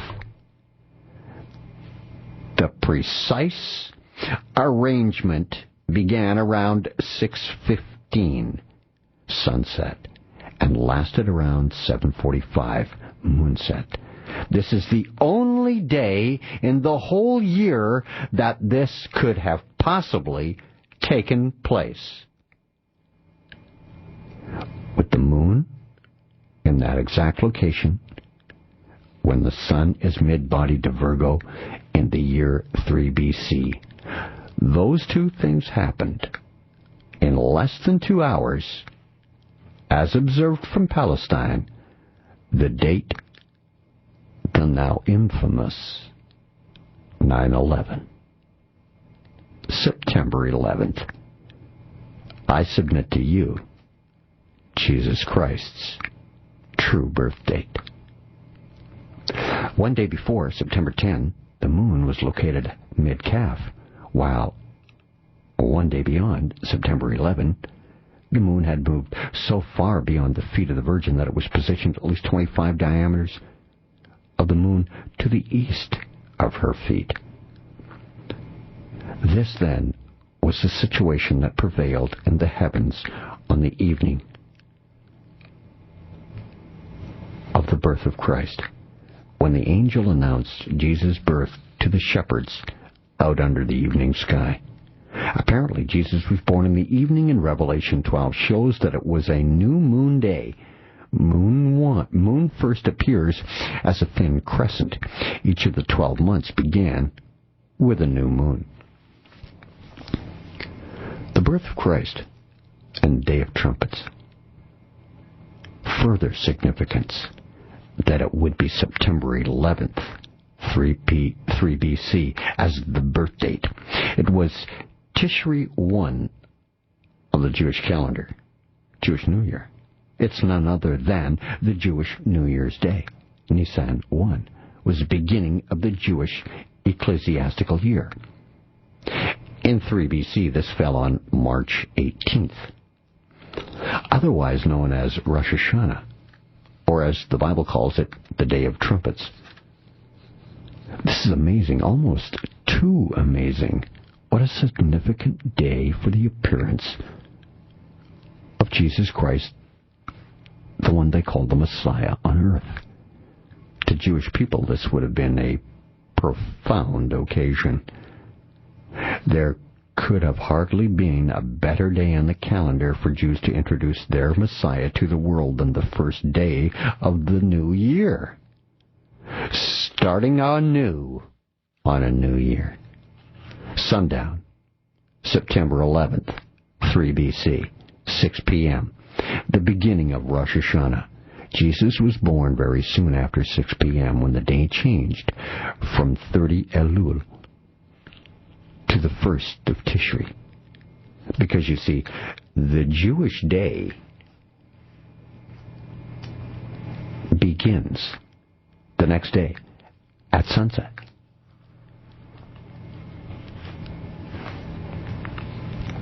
Not midnight. The day doesn't change at midnight. It changes at sunset in the Jewish calendar. Wow.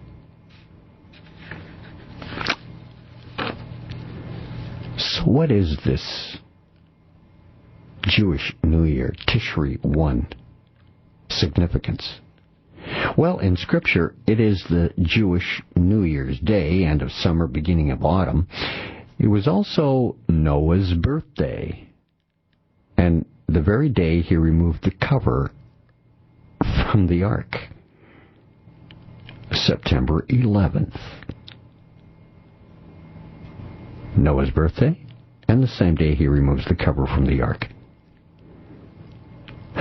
It's also the beginning of a new beginning for Earth by a certain religion.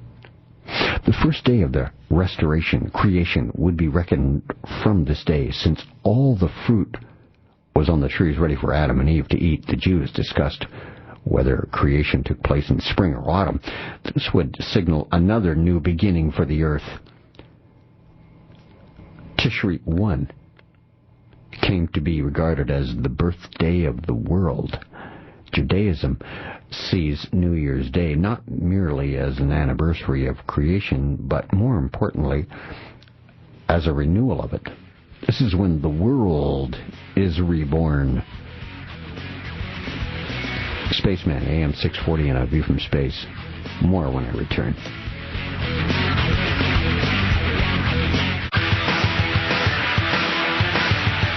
He goes deeper into today's headlines than anyone else dares to go. But you can take it. This is A View from Space with the Spaceman on AM 640. Spaceman, AM 640, and A View from Space. So, I've laid out all of my proof. I don't believe that Jesus Christ was, and no one who has really researched this subject does believe that it was December 25th as Jesus Christ's birthday. It's actually Osiris's birthday, the first ancient Egyptian mystery religion sun deity. Osiris's birthday, December 25th.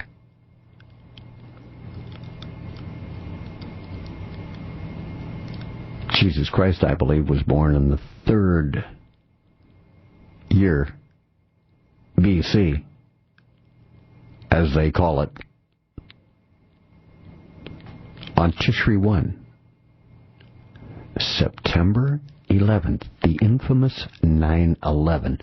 One of my emailers, the Empress, says, why would the Illuminists choose 9/11? No doubt they know this too. What I've just imparted to you. Well, of course, because you see, on 9/11 day, everything was to change. The world changed. They'll keep telling you that over and over on the Illuminati mass-controlled media.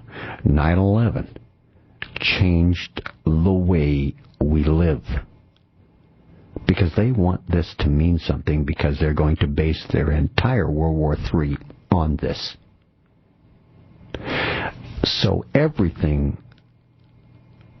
with 9/11, that Tishri 1, Jewish New Year, everything is to be destroyed.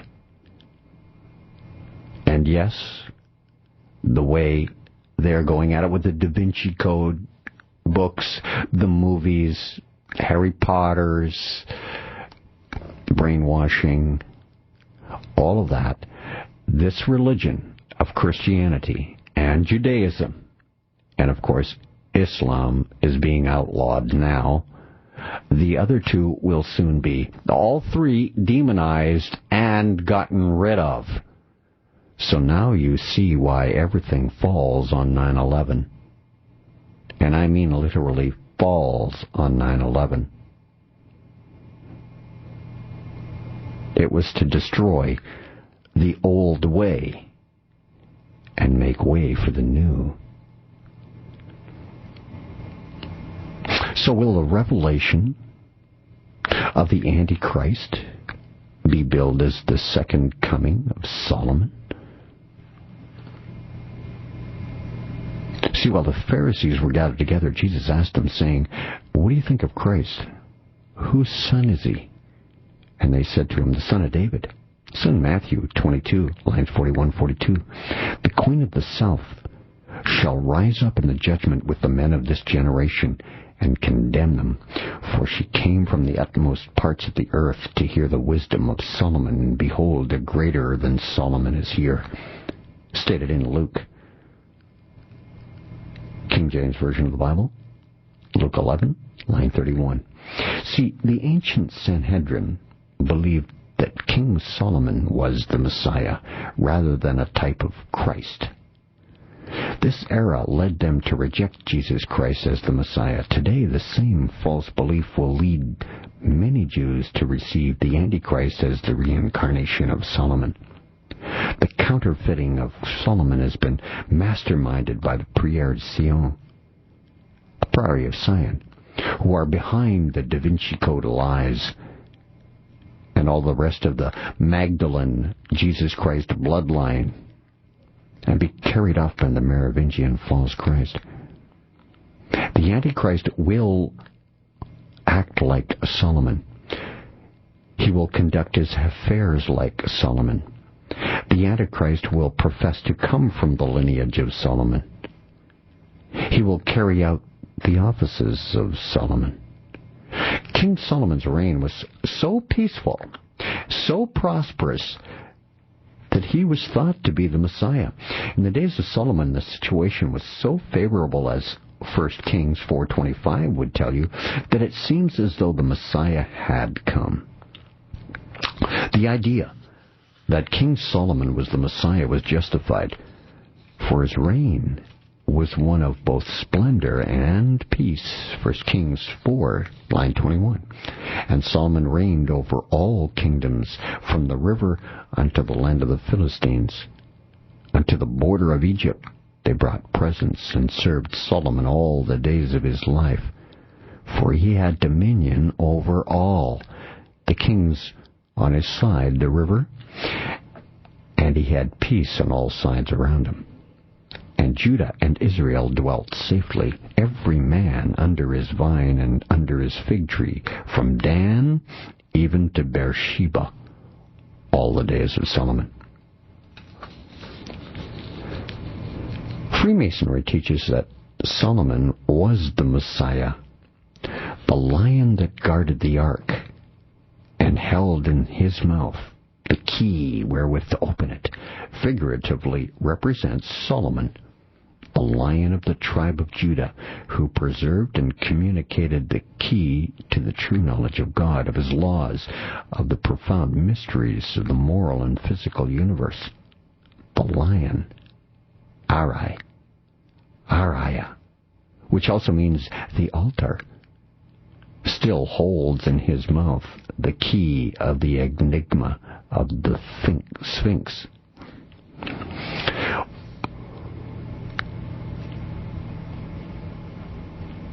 Yes, I believe time is coming where we're going to see some colossal changes of what I've been talking about for the past 10 years. We've already seen a part of the demise of America, which I have been talking about for the past decade, saying it was coming. Many people saying, you'll be on for about a month, and you're gone. Here it is, over a decade. And it looks as though what I've been saying is coming to fruition.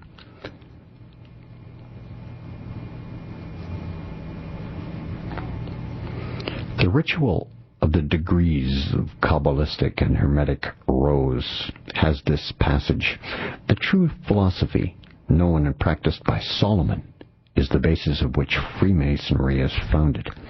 Solomon was not the Messiah, but rather a type of the Messiah. The Queen of the South shall rise up in judgment with the men of this generation and condemn them, for she came from the utmost parts of the earth to hear the wisdom of Solomon, and behold, a greater than Solomon is here. Now, the weight of gold that came to Solomon in 1 year was 636 talents of gold. Here's wisdom. Let him that has the understanding count the number of the beast, for it is the number of a man, and his number is 666. Revelation, of course, the famous line, giving you the 666 number.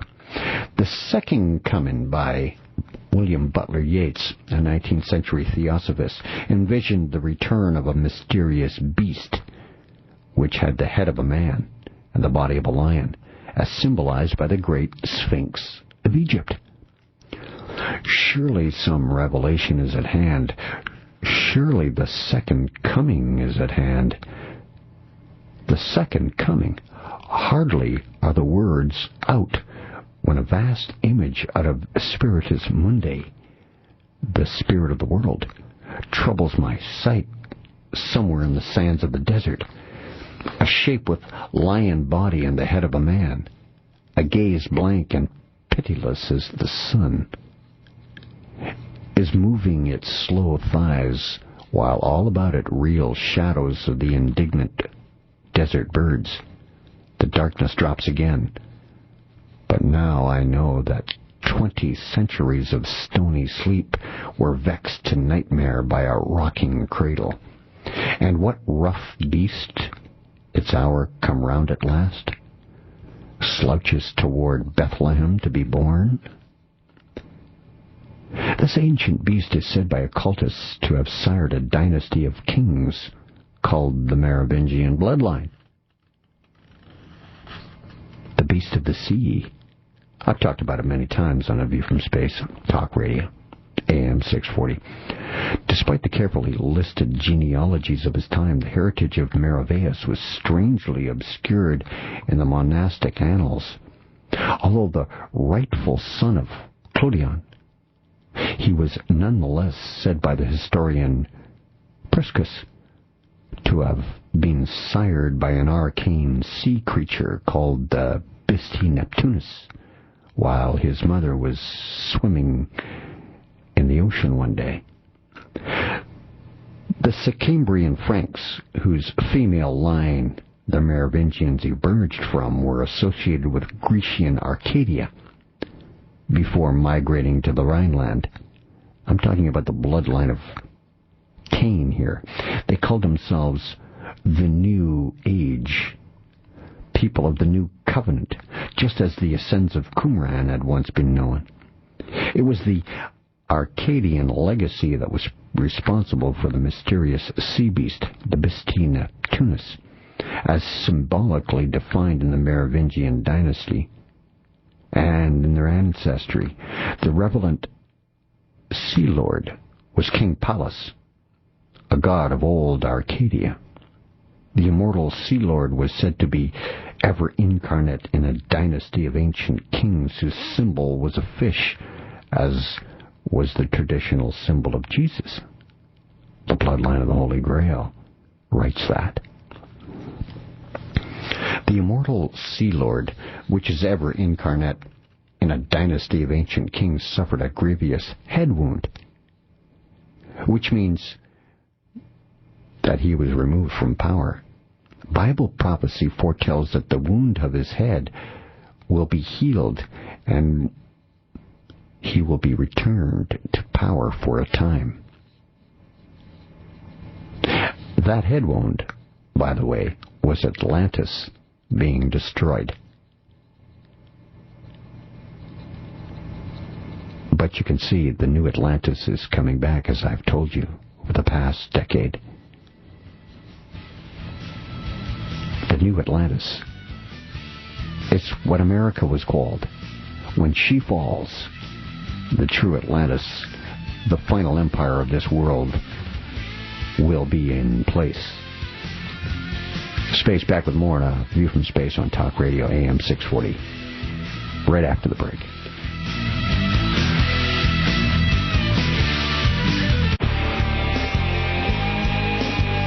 The ancient mystery religions, numerology, the Holy Grail decoded, and he goes deeper than a black hole into today's headlines. This is A View from Space with the Spaceman on AM 640.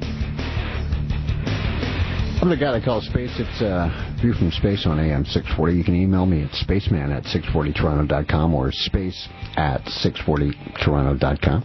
Thank you so much for the ones I've already received. I really appreciate them. Thank you again. Now, when this head wound happened, this immortal Sea Lord, ever incarnate, starting this dynasty of ancient kings, suffered this grievous head wound. Bible prophecy foretells that the wounding of this beast would be healed and return to power for a time. I believe that that head wound was Atlantis being destroyed, and that Atlantis, the golden age, is going to return again to live another short time. And I stood there upon the sand of the sea and saw a beast rise up out of the sea, having 7 heads, 10 horns, and among his 10 crowns, and upon the heads of the name of blasphemy. And the beast which I saw was like unto a leopard, and his feet were as the feet of a bear. The mouth of a lion. The dragon gave him his power, and his seat great authority. And I saw one of his heads, as it were, wounded to death, and his deadly wound was healed, and all the world wondered after the beast. Revelation 13. There was a famous legend in Judeo-Freemasonry, which is a metaphorical account of the demise of the ancient dynasty and loss of the secret doctrine which they possessed. According to Masonic legend, Hiram Abiff was a man of Tyre, the son of a widow, the chief architect of the temple built by Solomon. Hiram Abiff, Masonry teaches, was the only one on earth who knew the secrets of a master mason, including the most important secret of all, the grand Masonic word, the name of God, the ineffable name. This Hiram had promised to reveal the secrets of a master mason, including the name of God, grand Masonic word, upon completion of the temple, and to make the workmen master masons, able then to go out on their own as masters. They were as yet only fellow craft masons. One day, Hiram went, as was his custom, into the unfinished Holy of Holies at noon, high 12, to worship and to draw up the work plans on his trestle board for the workmen to follow the next day. As Hiram was leaving the temple, he was accosted by 3 tough guys, 3 bouncers, in succession, who demanded they be given the secrets immediately without waiting for the temple to be completed. He was handed roughly by the first tough guy, Jubela, but escaped. He was then accosted by the second guy, Jubelo. He again refused to divulge the secrets and again escaped. The third tough guy, Jubelum, then accosted him, and when Hiram again refused to divulge the secrets, Jubelum killed him with a blow to the forehead with a setting maul. It was a hammer. A setting maul is how it's a hammer that puts things into place. You bang it into shape. Like if you're building a brick wall, you can bang the brick wall straight as you just put it on the mortar. You see, as soon as the third tough guy accosted Hiram Abiff, a blow to the forehead, he was dead. Then the body was concealed quickly under some rubbish in the temple until midnight, low 12, when it was taken out to the brow of the hill to be buried.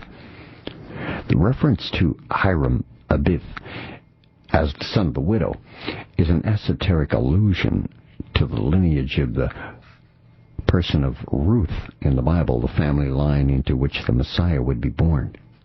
The grandson of Ruth was King David, and one of her great-great-great-grandsons was Solomon. Now, a very interesting,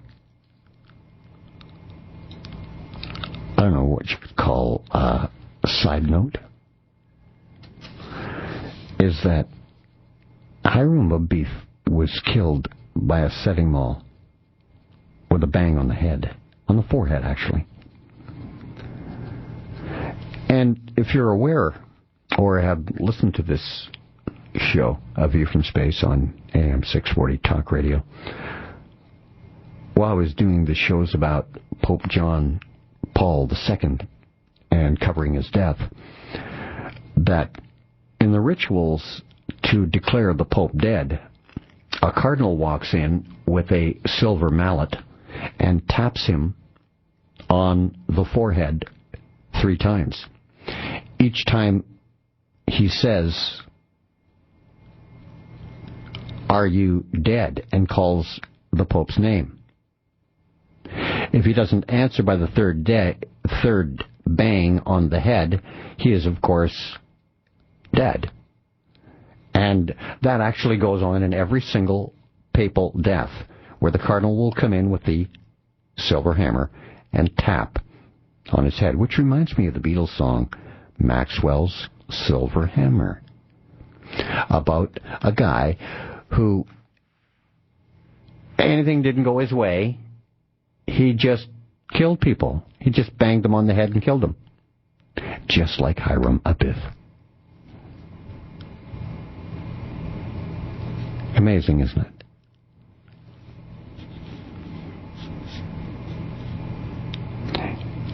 It's one of those people. Maxwell keeps on destroying everyone who likes his girlfriend, then the school teacher, then the judge. Through the song, anybody he disagrees with, he kills them with a bang bang and Maxwell silver hammer. Gone, dead. I just wanted to bring that up because that's exactly where this song came from, Maxwell's Silver Hammer, from Hiram Abiff. Because gold was not Freemasons' greatest metal. In the beginning, it was silver. Silver, as a matter of fact, was first place in the original Olympics. Gold was not first. But I thought interesting when you heard how Hiram Abiff died, that it was Maxwell's silver hammer. Down comes Maxwell's hammer. Bang, bang, bang, and you're dead. Yes. Everything is wrapped up in this King Solomon. And when the Antichrist comes, not only going to be related to him, as I say, the Antichrist comes from this family of Ruth. Ruth, of course, King David, one of the great-great-grandsons, was Solomon. Hiram Abiff, the architect of King Solomon's temple, was a hermetic alchemist, described as an artificer in metals. In Freemasonry, Hiram Abiff is identified as the son of the widow, and in Grail lore, the constant epithet of Percival is precisely the same. The original widow of the Grail bloodline was Ruth the Moabite, heroine of the Book of Ruth, who married Boaz to become the great-grandmother of David. Her descendants were called sons of the widow. Now, you've heard of the family, the very powerful banking family, the Rothschilds. That's really a symbol of Rothschild. And now you know. It's also important to know that Jesus Christ did not descend genetically from the line of Solomon, but from Nathan, another son of David. But Solomon became the model of the Merovingian kings. The Merovingian kings did not rule the land, nor were they politically active. I told you about this many times before. Governmental functions were performed by other people, ones who were put in charge and controlled it, and the king was not to blame. Their prime ministers were. They were called originally the mayors of the palace. They became our politicians today. Basically, that's who they are. Our politicians today are those types.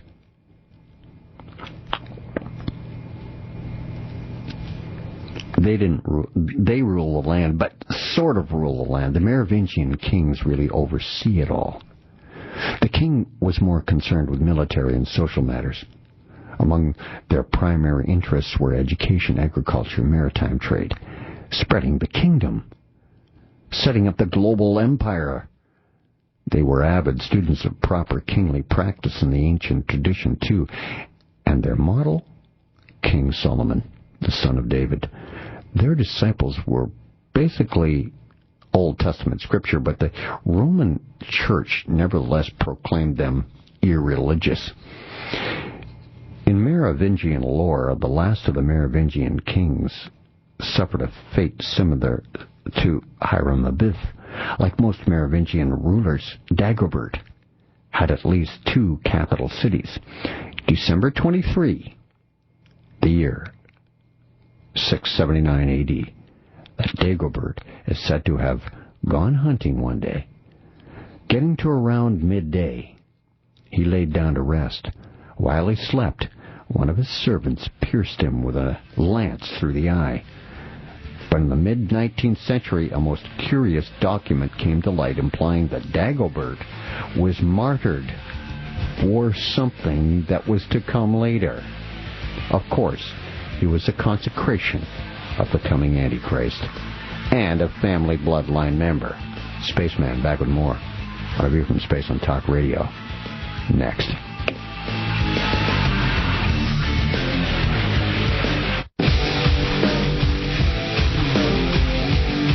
Extreme radio for extreme times. This is A View from Space with the Spaceman on AM 640. I'm the guy that calls space. It's A View from Space, Talk Radio, AM 640. You can email me, spaceman640toronto.com or space@640toronto.com. The Antichrist is going to take on the persona of King Solomon. As a matter of fact, at the time of Solomon's reign, King Solomon's reign, there was peace on earth for a short while. They thought he was the coming Messiah. Then Merovingian rulers, Dagobert, consecrated as a blood sacrifice for the great work to build the global empire and to put the purest of the Cain bloodline members at the very titular head of this new great world global empire. The reference in these legends to the forehead and the eyes have common interpretation, the possession of spiritual illumination, which is the forbidden knowledge, of course, gnosis, that the serpent Lucifer offered Adam and Eve in the Garden of Eden. The all-seeing eye is the symbol of the higher clairvoyance. The Master always possessed this sight. The single eye also has been identified with the third or spiritual eye, and therefore with clairvoyance. The esoteric tradition relates the single eye to the inner light, intuitive power, illumination, philosopher's stone, the elixir of life, the answer to everlasting life. And many authors will tell you that clairvoyance is supposedly gained through the use of your third eye. It's the area of the forehead corresponding to the third eye, of course. That's where Maxwell dings you with his silver hammer. And when a pope dies, 3 times a knock on the forehead, asking each time after each hit, are you alive? Are you dead? And the Pope's name is said. And of course, when you get no answer, you will declare the Pope legally dead. Isn't that an incredible ritual? And it's tied in with what I've just told you about. Hiram and Dagobert were masters of this spiritual power and taught it to others. However, gnosis, knowledge for illumination, was lost to mankind when they were murdered, we're told. According to the legend of Merovingians, Freemasons, King Solomon, who was also a master of the ancient wisdom, was able to raise Hiram Abiff from the dead, therefore restoring the secret doctrine to mankind. Solomon himself went to Hiram's grave, we're told, raised the body up with the grip of a master mason, the strong grip of a lion's paw. Hiram was not only brought out of the grave, but restored to life. The first word he spoke was the replacement for the grand Masonic word lost at his death. And that word is the one passed on down to Master Masons to this day. Interesting, isn't it? And I think I know what the word is. Lucifer. With the death of King Dagobert II, the secret knowledge perished from Europe. But when the beast rises up out of the sea, with its 7 heads and 10 horns, a second incarnation of the ancient dynasty of the Fisher Kings, the false Christ will instruct all of mankind in the secret doctrine, the practice of witchcraft, which I tell you, and have told you many times, it's the new religion. Look at your television set. How many occult sitcoms are there? Movies. Hour shows. It's all about the occult. Witchcraft. And at the latter time of their kingdom, when the transgressors are come to the full, a king of fierce countenance and understanding dark sentences shall rise up. His power shall be mighty, but not by his power. And he shall destroy wonderfully, and shall prosper, and practice, and shall destroy the mighty and the holy people. And through his policy also he shall cause craft, black magic, to prosper in his hand. It's all written in the King James Version of the Bible in Daniel 8, lines 23 through 25. The Antichrist will also require everyone to receive the mark of Lucifer, the seal of Solomon, or of the 6-pointed star. It may not be exactly this, but it will be like it. It will be similar. And he causes all, both small and great, rich and poor, free and bond, to receive a mark in their right hand or in their foreheads. Revelation 13, line 16, because King Solomon is so highly revered by occultists as a master of the secret doctrine, and because there is evidence in the Old Testament that Solomon brought the occult arts into the nation of Israel, which was at peace and prospered materially during his reign, world Jewry is being led to expect that the Messiah will be a priest king who is the reincarnation of Solomon. Now,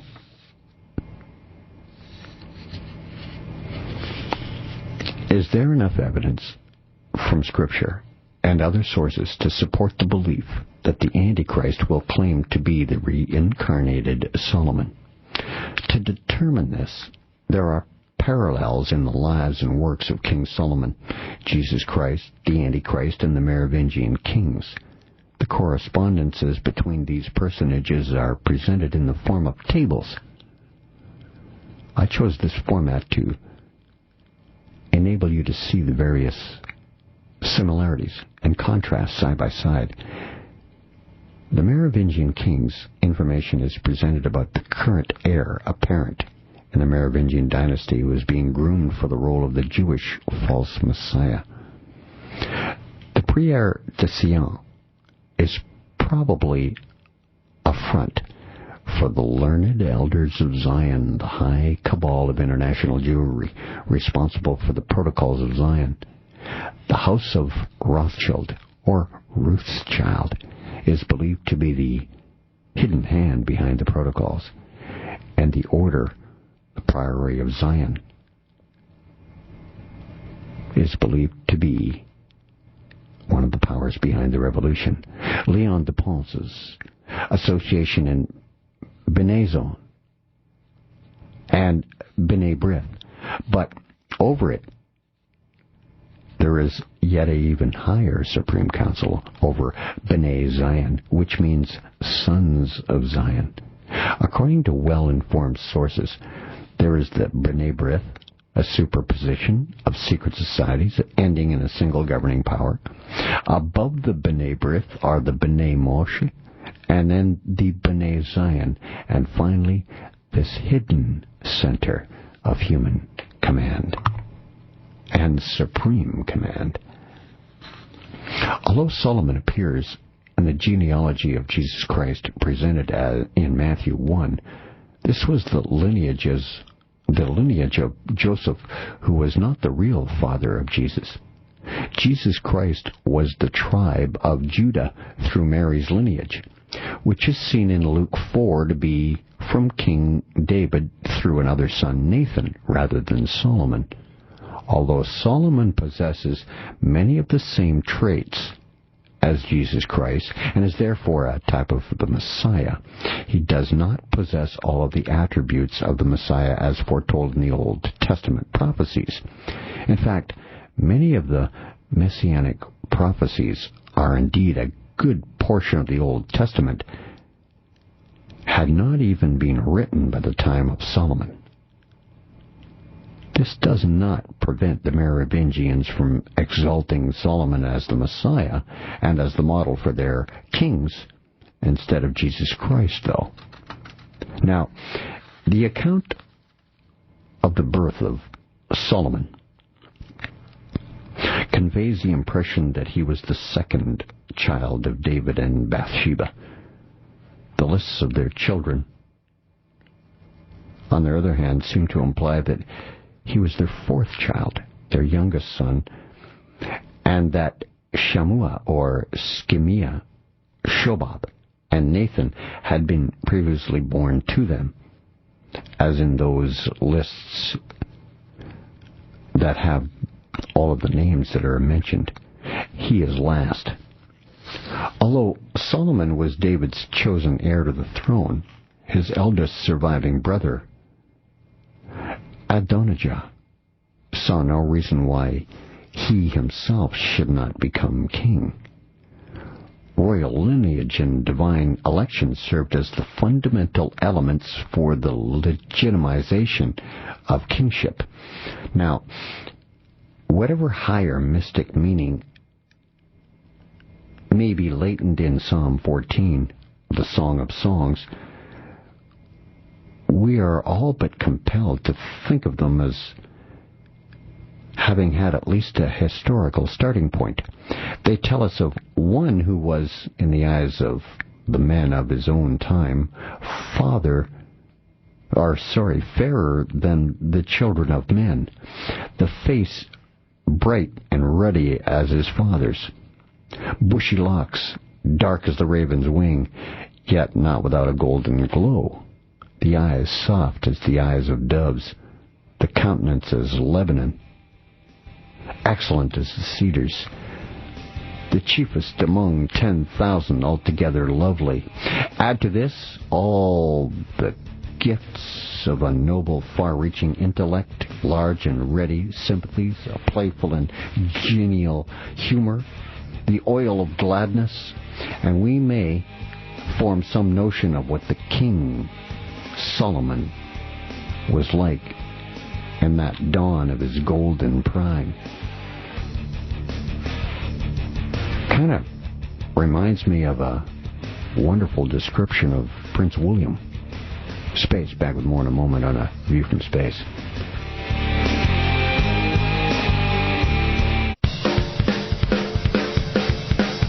He goes deeper into today's headlines than anyone else dares to go. But you can take it. This is A View from Space with the Spaceman on AM 640. I'm a guy to call Space. It's A View from Space on Talk Radio, AM 640. I have a couple of email addresses if you'd like to make a comment, want to say hi, or have some information. It's space at 640toronto.com or spaceman at 640toronto.com. Megiddo, next to Jerusalem, must have been King Solomon's principal pride and joy. It suggested that this Megiddo palace that he had was a similar version of King Solomon's palace in Jerusalem, and loved it a lot. In Eastern countries, I'm not sure if you knew this, and under a system of polygamy, which is sun worship, the sun is more dependent ever than elsewhere on the character of the mother. The history of the Jewish monarchy furnishes many instances of that dependence. It recognizes it in the care with which it records the name of each monarch's mother. So, did you know that if you're a person who was born to a Jewish mother and a non-Jewish father, that you are a Jew and will be acknowledged as such? But if you have a Jewish father and your mother is not Jewish, you are not Jewish. It's matriarchal. Polygamy is a patriarchal phenomenon. Sun worship is male. Penis. Obelisk. Male. Moon. Woman. Goddess. Even every 28 days as the moon changes, so does the womb of the woman, almost in lockstep with the moon. So you see, sun, male, moon, female. And history of the Jewish monarchy, mothers are the ones who are guiding the family lines. Joseph appears only in the narrative of the infancy and boyhood of Jesus in the Gospels of Matthew and Luke. The Gospel of Mark lacks any mention of him, and the Gospel of John mentions him only in a reference to Jesus as his son. This has led many to speculate that Joseph had died before Jesus had entered his public ministry, and that Mary was a widow during his period of Jesus' life. Now, regardless of their ultimately Jewish descent, the Merovingians were not practicing Jews. Our despot of the blood of Zion, but to us the chosen people, it was said by the prophets that we were chosen by God himself to rule over the whole earth. God has endowed us with the genius that we may be equal to our task. How about that? Talk about the divine right to rule. The fish was an emblem of the Merovingian kings, not the Christians. The fish was an emblem of the Merovingian kings, along with the Lion of Judah. The Illuminati mass-controlled media will try and tell you when they cover subjects like this on, the History Channel or TLC, the Learning Channel, whatever, They will try and tell you that the earliest secret sign of the Christians, when it was still illegal to be one in Rome, was the sign of a fish, when in fact the fish was actually an emblem of the Merovingian king bloodline, along with the Lion of Judah. In Arthurian lore, the Davidic sovereign lineage was represented by the Fisher Kings of the Great Grail family and was the patriarchal line identified with David. Like Robert Boyle, Charles Radcliffe, and Charles Delarin, Maximilien Delarin appears to reflect a certain pattern in the list of Sion's alleged Grand Masters, a pattern that in fact extends back to the Middle Ages. Like Boyle, Radcliffe and his own uncle, Maximilian, was a youngest son. The list of alleged Grand Masters includes a number of younger or youngest sons, many whom appear in lieu of more famous older brothers. Like Radcliffe and Charles Delarin, Maximilian kept a relatively low profile, working quietly behind the scenes and acting, assuming Sion's Grand Master acts at all, through intermediaries and mouthpieces. The Supreme Lord, who will replace all now existing rulers, will be obliged to kill off those existing societies. This chosen one of God is chosen from above to demolish the senseless forces moved by the instinct and not reason, by brutishness and not humaneness. These forces, now in triumph, in manifestations of robbery and every kind of violence under the mask of principles of freedom and rights, they have overthrown all forms of social order to erect on the ruins of the throne of the King of the Jews. But their part will be played out the moment he enters into his kingdom.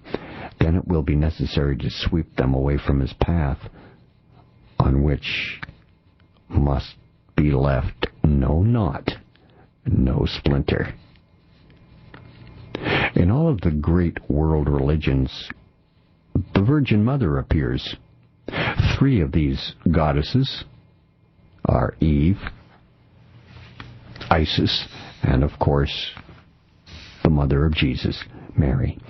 And these 3 virgins and 3 mothers of the Christ, you have all of the same story wrapped up. Interesting, isn't it? In Ice Age art, the great goddess or great mother is responsible not only for life and death, but also for regeneration. The great mother exemplified natural generative forces of the belly or womb of the earth, the cave of subterranean darkness. As the great goddess, she is not per se a mother or a fertility deity. She has a far wider concept, that of cosmic creatics. For Stone Age people, God was female. Caves, crevices, caverns are all natural manifestations of a primordial womb of the universal mother, and the art of the deep recesses of the earth seems to be dedicated to her, in much the same way that the cathedrals such as Chartres are consecrated to the Virgin Mary. Yes, you see, goddess worship has to get more intense, because Gaia, G-A-I-A, Gaia, is the goddess of the earth, and it is a female. Save our planet? You're saving her, Gaia, she, the nurturer. Now, the Priory of Sion, by its very name, appears to be associated with Mount Zion. But the Rock of Zion is spoken of in Masonic rites of the 18th century. It seems that the Masons gave another significance to the rock of Zion, other than that which indicates the sacred mount situated south of Jerusalem. The text of the Protocols of the Elder of Zion ends with a single statement, signed by the representatives of Zion of the 33rd degree. Using the Paris Zero Meridian as a reference point, Mount Hermon, the location of Dan, is located at 33 degrees, both latitude and longitude. Spaceman back with more in just a moment. On Talk Radio, AM 640.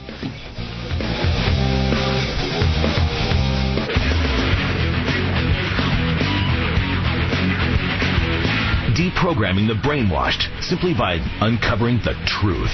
He's the Spaceman with a view from space on AM 640.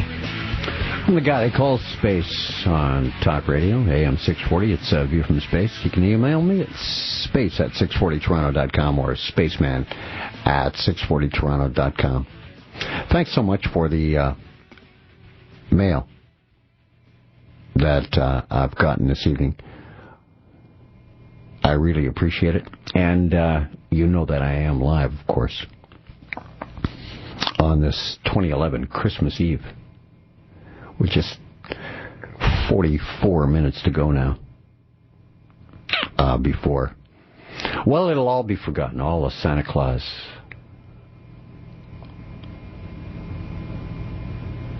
All the music that goes with it.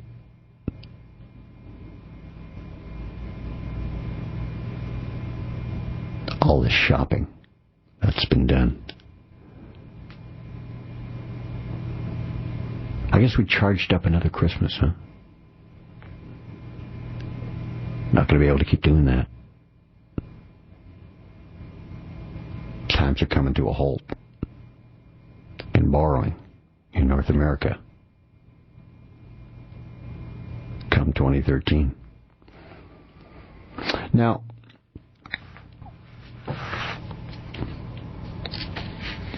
as I was talking about the prayer of the Priory of Zion, appears to be associated by name with Mount Zion, right? Of course.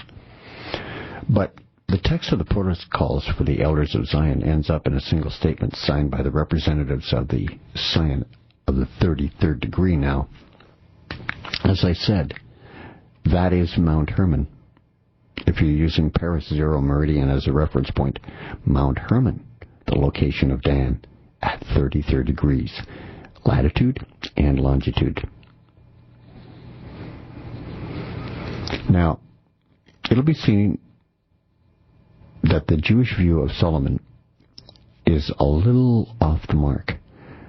The application of Messianic Psalms 45 and 72 to Solomon are scripturally unsupportable at best and blasphemous at worst. As well, John Calvin applied these Messianic Psalms to Solomon. The Merovingian Jews must re-image King Solomon as God and Lord in order to present their false Messiah to the Jews as God, as they say they do in Thessalonians 2, line 4. When the time comes finally to destroy the papal court, the Vatican, because the Antichrist is going to destroy the Vatican, the finger of an invisible hand will point the nations toward his court.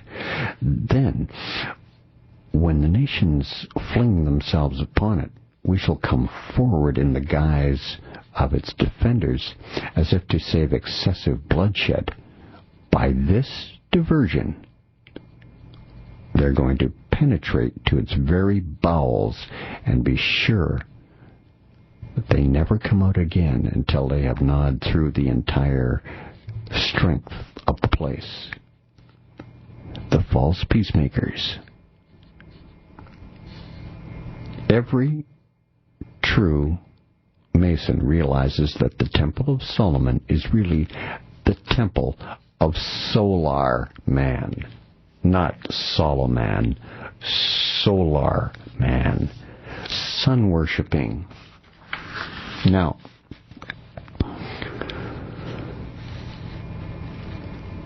Stanley P. Hall, who wrote some of the most coveted books of Freemasonry, one of them, The Lost Keys of Freemasonry. In it, he states that Solomon is the king of the universe, meaning he is the Messiah. Someone is going to come back and copy King Solomon. The name St. Clair is taken from the Latin Sanctus Claris, meaning holy light. Clairvoyance.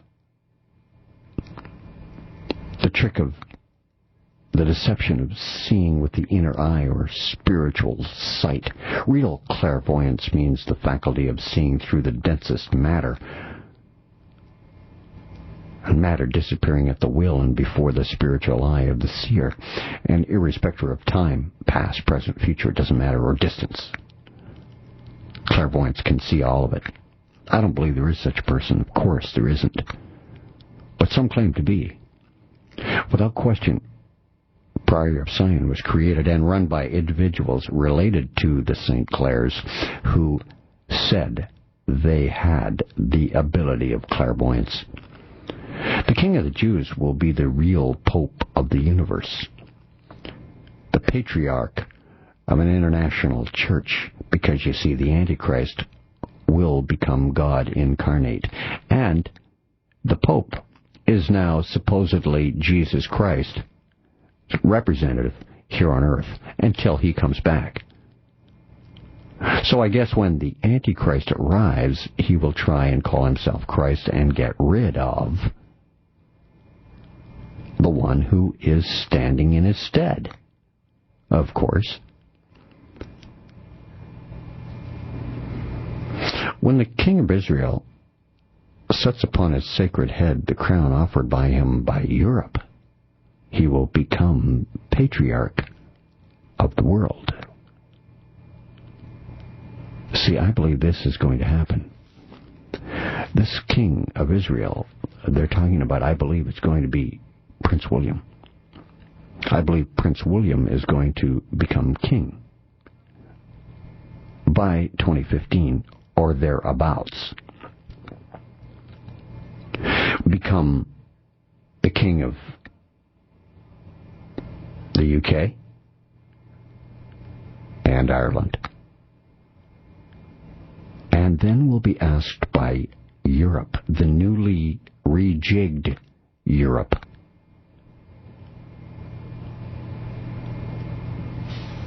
The European Union will change very soon to a different look, and this person is going to be asked to be the European king. It's written down in the Protocols of Zion book on page 799. When the king of Israel sets upon his sacred head the crown offered him by Europe, he will become patriarch of the world.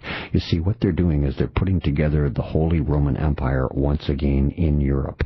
And this time, they're going to have a titular head. And it's going to be rejigged and not exactly the way it looks today. The all-important element of the divine right of Merovingian kings to rule the world, it comes from God, they say, or the gods, alternately. And who were these gods? Authors like Zacharias Titchin, Sir Lawrence Gardner, Nicholas de Vere, are all authoritatively convinced that kingship was created by an advanced race of beings called the Anunnaki, also called the Nephilim in the Old Testament. They were the ones who created the human race, interbred with a portion of it to create this kingly caste, half man, half god, which I talk about, which until this day has still maintained control over the earth. These celestial creatures have been variously identified with dragons, elves, fairies, gnomes, leprechauns, nymphs, pixies, angels, demons, devils, witches, giants, vampires, werewolves, and just about every other mythical being you can imagine. Some like bloodline of the Holy Grail and Stitchin claim they come from another planet. Others, like DeVere, say they're multi-dimensional, or that they're from hollow Earth, from inside the Earth. The third commandment, prohibiting the using of the Christ's name in vain, the Hebrew substituted for Adonai, or the Lord. To begin with, the effable name of the true occultist is no name at all. Least of all, it's that of Jehovah, which implies even in its Kabbalistic esoteric meaning and androgynous nature. Jesus, or one of a male and female nature, is simply Adam and Eve, or man and woman, blended into one, and as now written and pronounced, is itself a substitute. But the rabbins do not care to remember the Zoharic admission that Yahweh means not as I am written, am I read. One has to know how to divide the tetragrammation before you arrive at the sound of the truly pronounceable name of the Jewish mystery God, the one that they say you can't say the name to.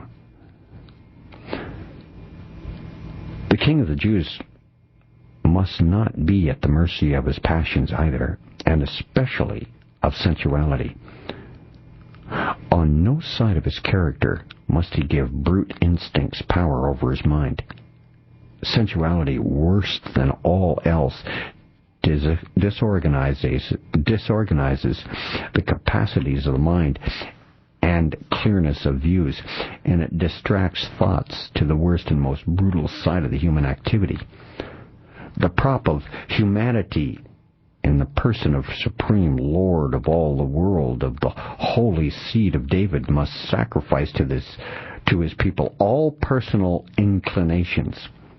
In other words, he must be pure,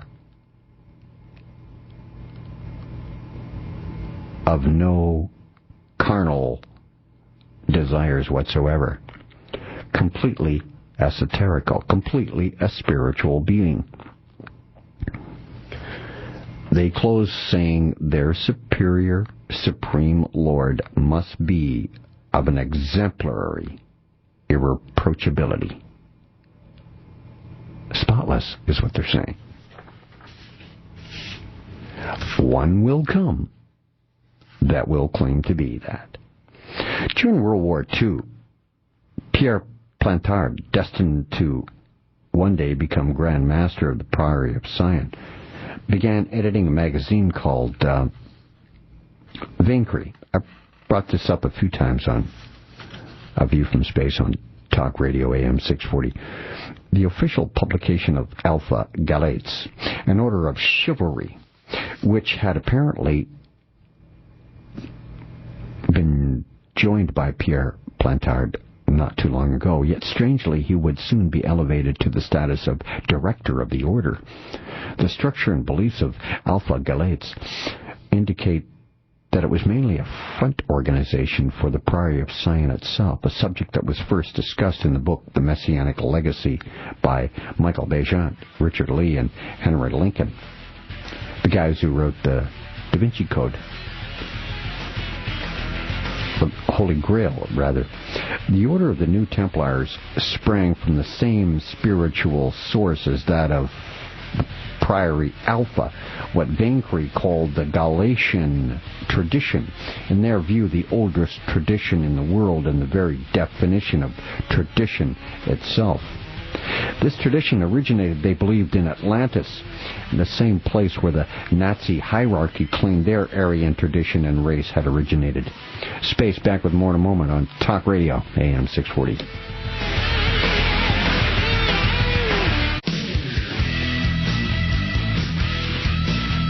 You're You're listening to A View from Space with the Spaceman, exercising the right to free speech while he still can, on AM 640.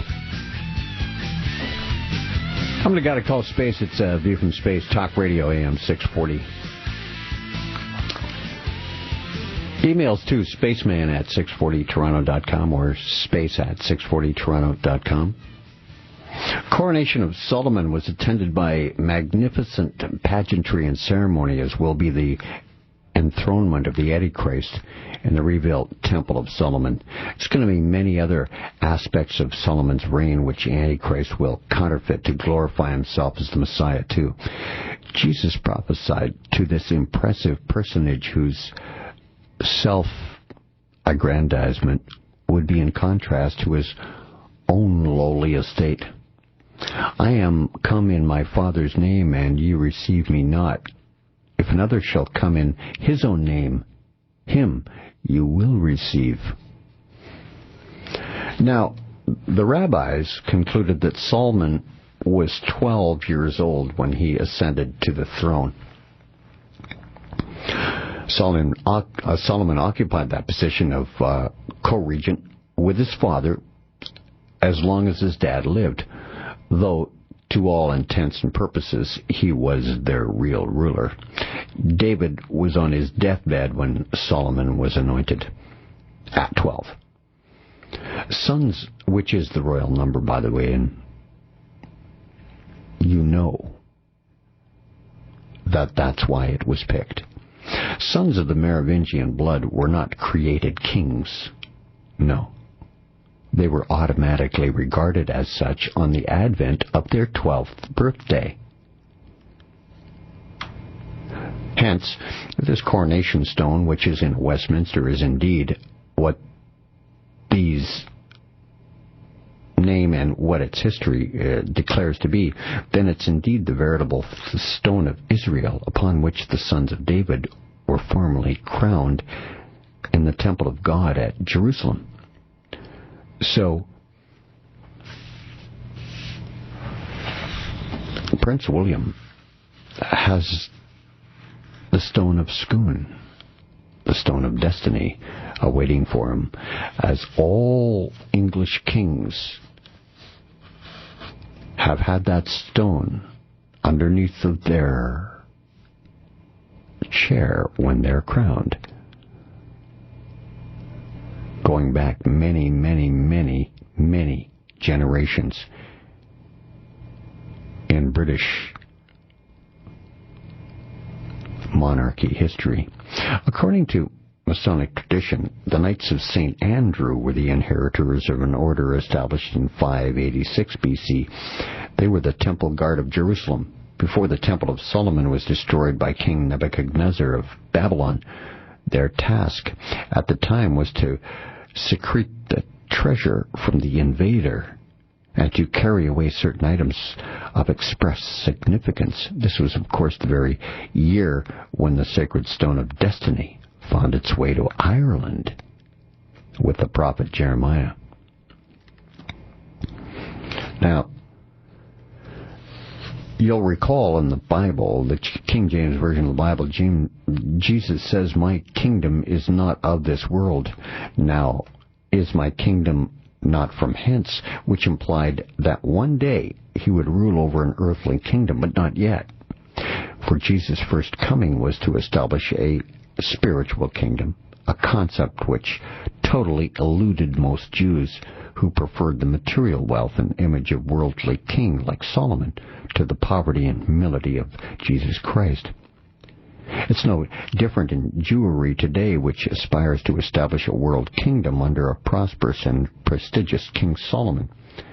In the following section, we got references to international Jewish organizations which, after you investigate a little, found to interlock with the House of Rothschild, as well as these powerful organizations, are all conjoined in the highest levels with the Priory of Sion.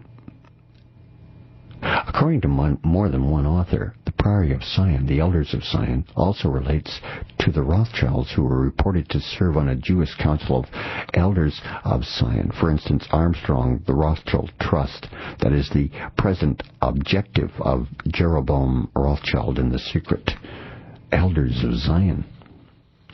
Now, when Bacon, Sir Francis Bacon, says that they have some of the lost works of Solomon in New Atlantis, the book he wrote, Hayden expands this into a statement that they have the book M, which was written by Solomon in New Atlantis, the Sir Francis Bacon book. The book M was one of the sacred objects found in the tomb of Christian's Rosencrantz, according to La Fama. Now, M is the 13th letter of the alphabet, of course. M is also the name of the person who is James Bond's boss in all of the James Bond movies. And now here we have the book M. There's also, if you get into quantum physics is now obsolete because we have this new option called, strangely enough, M physics now. So you see, everything is pointing to Magdalene. The heavenly deliverer is Melchizedek, identical with the Archangel Michael. As a matter of fact, the Church of Latter-day Saints believe that the Archangel Michael is Melchizedek, the head of the sons of heaven, or God of justice, and is referred to as Elohim, or El. Here, Melchizedek is portrayed as presiding over the final judge and condemnation of his demonic counterpart, Belial, Satan, the prince of darkness. The great act of deliverance is expected to occur on the Day of Atonement at the end of the 10th Jubilee cycle. In Jewish history, Ashmole and William Lilly founded a Rosicrucian lodge in London in 1646 based on the utopian ideal of the creation of a new Atlantis, which symbolized the golden age before the fall when humanity was spiritually perfect, and the rebuilding of Solomon's temple was revered in the Templar tradition. He, Sir Isaac Newton, drew a constructed floor plan of the Temple of Solomon, as a matter of fact. Isaac Newton, by the way, a Grand Master of Priory of Sion from the years 1691 to 1727. In many of its documents, Sion asserts that the new king, in accordance with Merovingian tradition, would rule not by governing. In other words, he would be a priest king who functions primarily in a ritual and symbolic capacity, and the actual business of governing would be handled by someone else, probably by the Priory of Sion's placed persons, the way we have it today, where the one who's really running the world, who is unannounced right now, who has a bunch of people in all of the countries around the world working for him and doing his bidding. So what you have is not a ruler actually ruling, but someone who is ruling in his stead the way he would do it if he were running it himself. And that's the way the Antichrist is going to be. There will be 10 regions in this world when this is all finally sifted out. 10 economic regions, each one with a leader reporting to the 11th, who is the one who owns it all.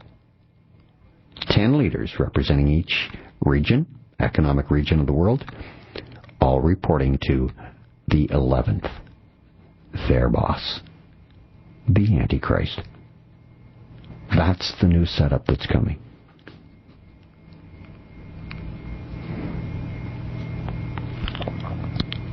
Now,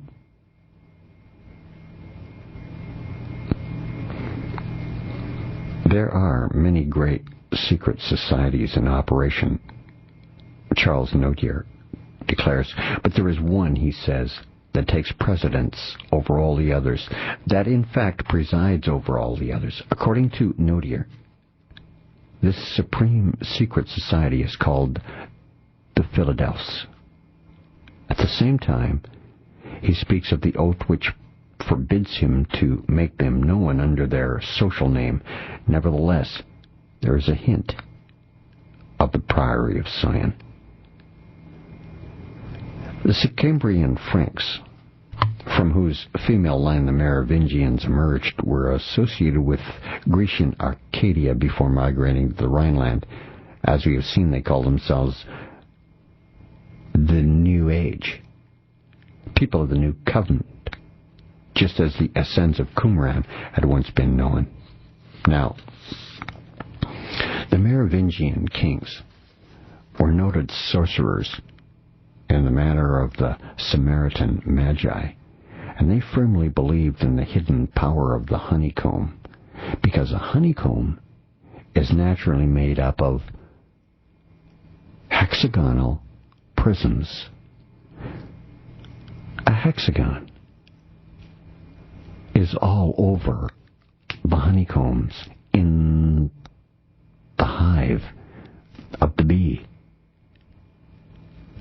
It was considered by the philosophers to be one of the manifestations of divine harmony in nature, its construction associated with insight and great wisdom, and detailed in Proverbs 24 in the King James Version of the Bible, lines 13-14. Yes, the Merovingian king who is coming is going to run the world like a beehive. King Solomon, of course, his seal was a hexagram. It's now the Star of David, as we call it, but it's the flag of Israel, picked by the Rothschilds. And now, the world will soon be run like Solomon ran his empire. To the Merovingians, you see, the bee was a most hallowed creature, a sacred emblem of Egyptian royalty. It became a symbol of wisdom. Some 300 golden bees were found stitched to the cloak of Childeric, the son of Meravius, when his grave was unearthed in 1653. Napoleon had these attached to his own coronation robe in 1804. Fergie, when she was married in a dress with bees on it. He claimed this right. James de Rohan Stuarto, the natural son of Charles II Stuart of Britain by Margaret, Duchess of de Rohan. The Stuarts were in turn entitled to this distinction because they and their related counts of Brittany were descended from Clodion's brother Fridamundus. So, they were equally in descent from the Fisher Kings through Pharamond. The Merovingian bees are still to be seen on some Jacobite glassware. Spaceman and A View from Space. Back with more in just a moment on Talk Radio AM 640.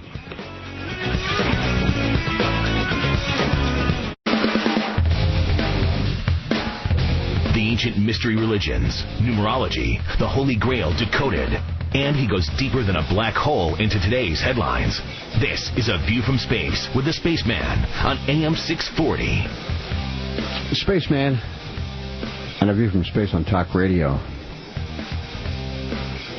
The final segment of tonight's show.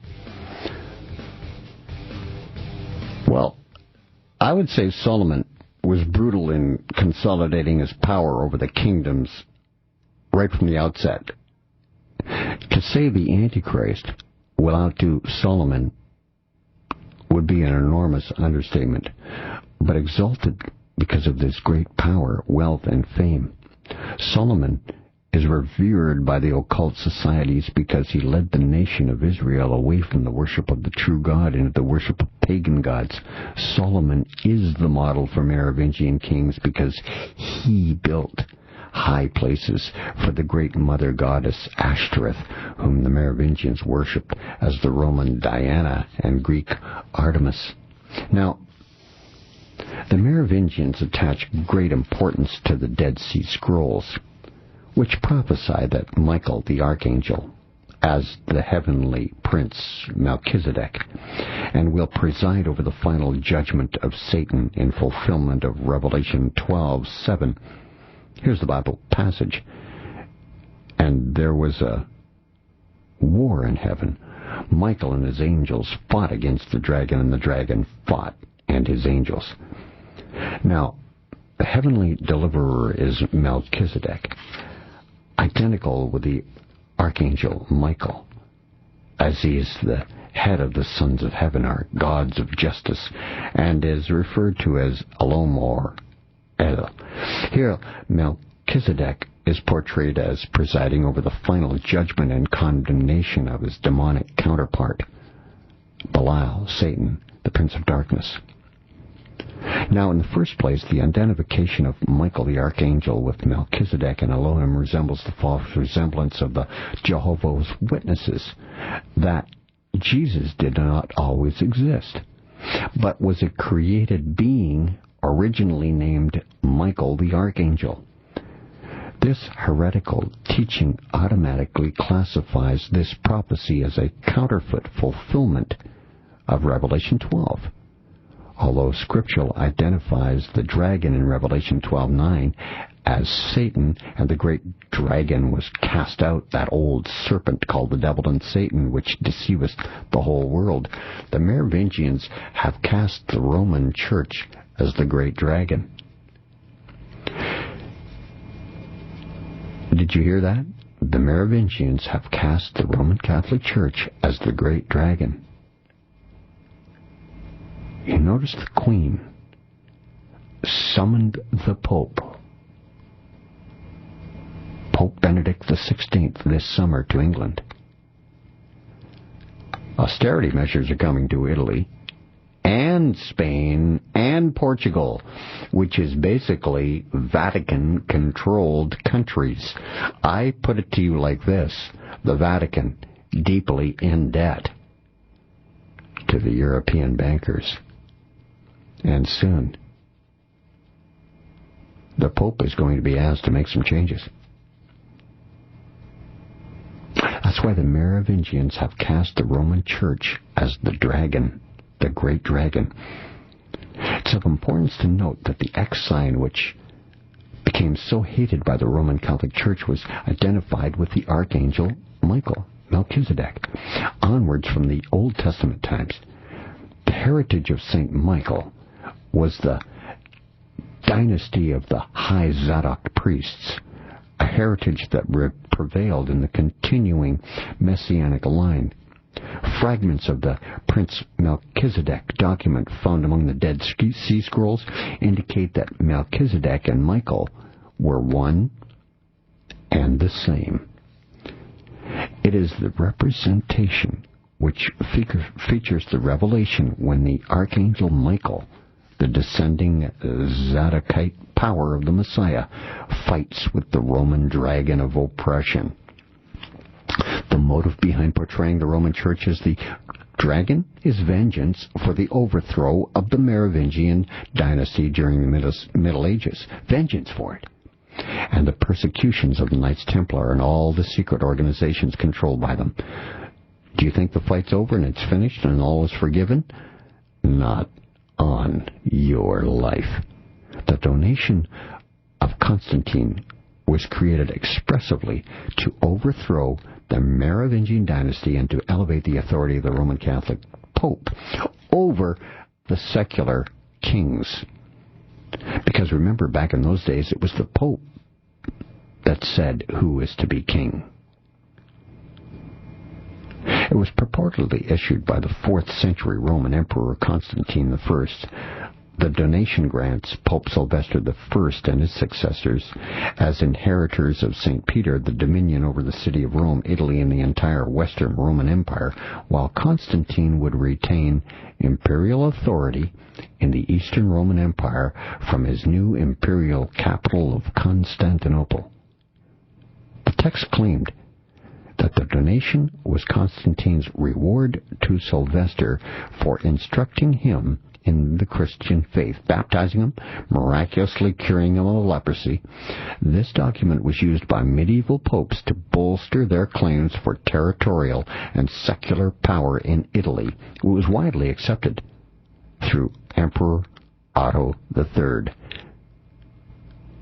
He denounced the document as a forgery.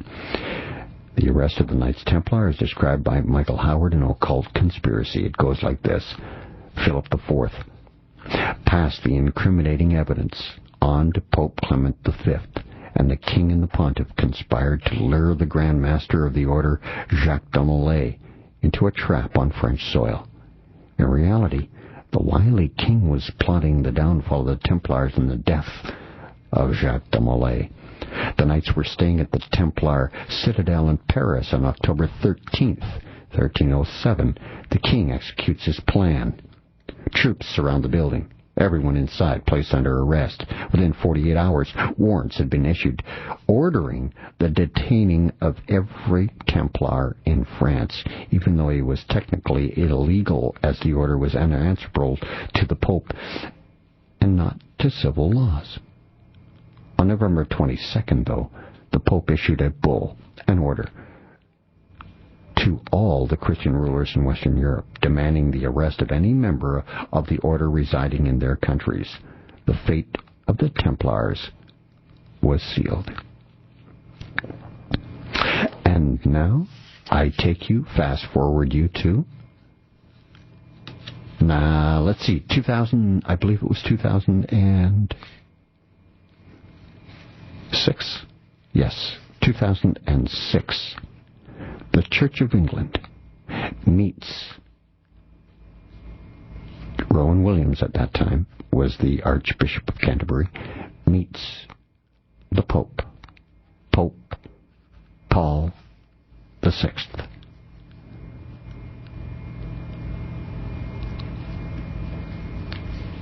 Yeah, it marks the 40-year history of Pope Paul VI and the Archbishop of Canterbury, Michael Ramsey, meeting. Ratzinger meets Rowan Williams in 2006, consolidating the plan of this takeover. Because, you see, it's going to be complicit from the inside of the Vatican. It has been taken over. A German is now running the Vatican. Could it also be that the modern-day Cathars are being behind this movement to portray the Albigensians as Christian and the Catholic Church as the dragon, the Antichrist, the false prophet? After their demise, the Merovingians were determined to overthrow the Catholic Church and set a goal of repossessing all of the thrones of Europe. To this end, Jewish Kabbalists and other occult sects infiltrated the Catholic Church during the Middle Ages with the intention of destroying it from within. In recent times, also many of the popes have been agents of Judeo-Freemasonry. To accomplish the final overthrow of the Roman Catholic Church, the occult societies launched a campaign within Christianity to misrepresent the next pope as the false prophet. Or will it be this one, Karl Ratzinger, now known as Pope Benedict XVI, as the false prophet? Times are moving very quickly.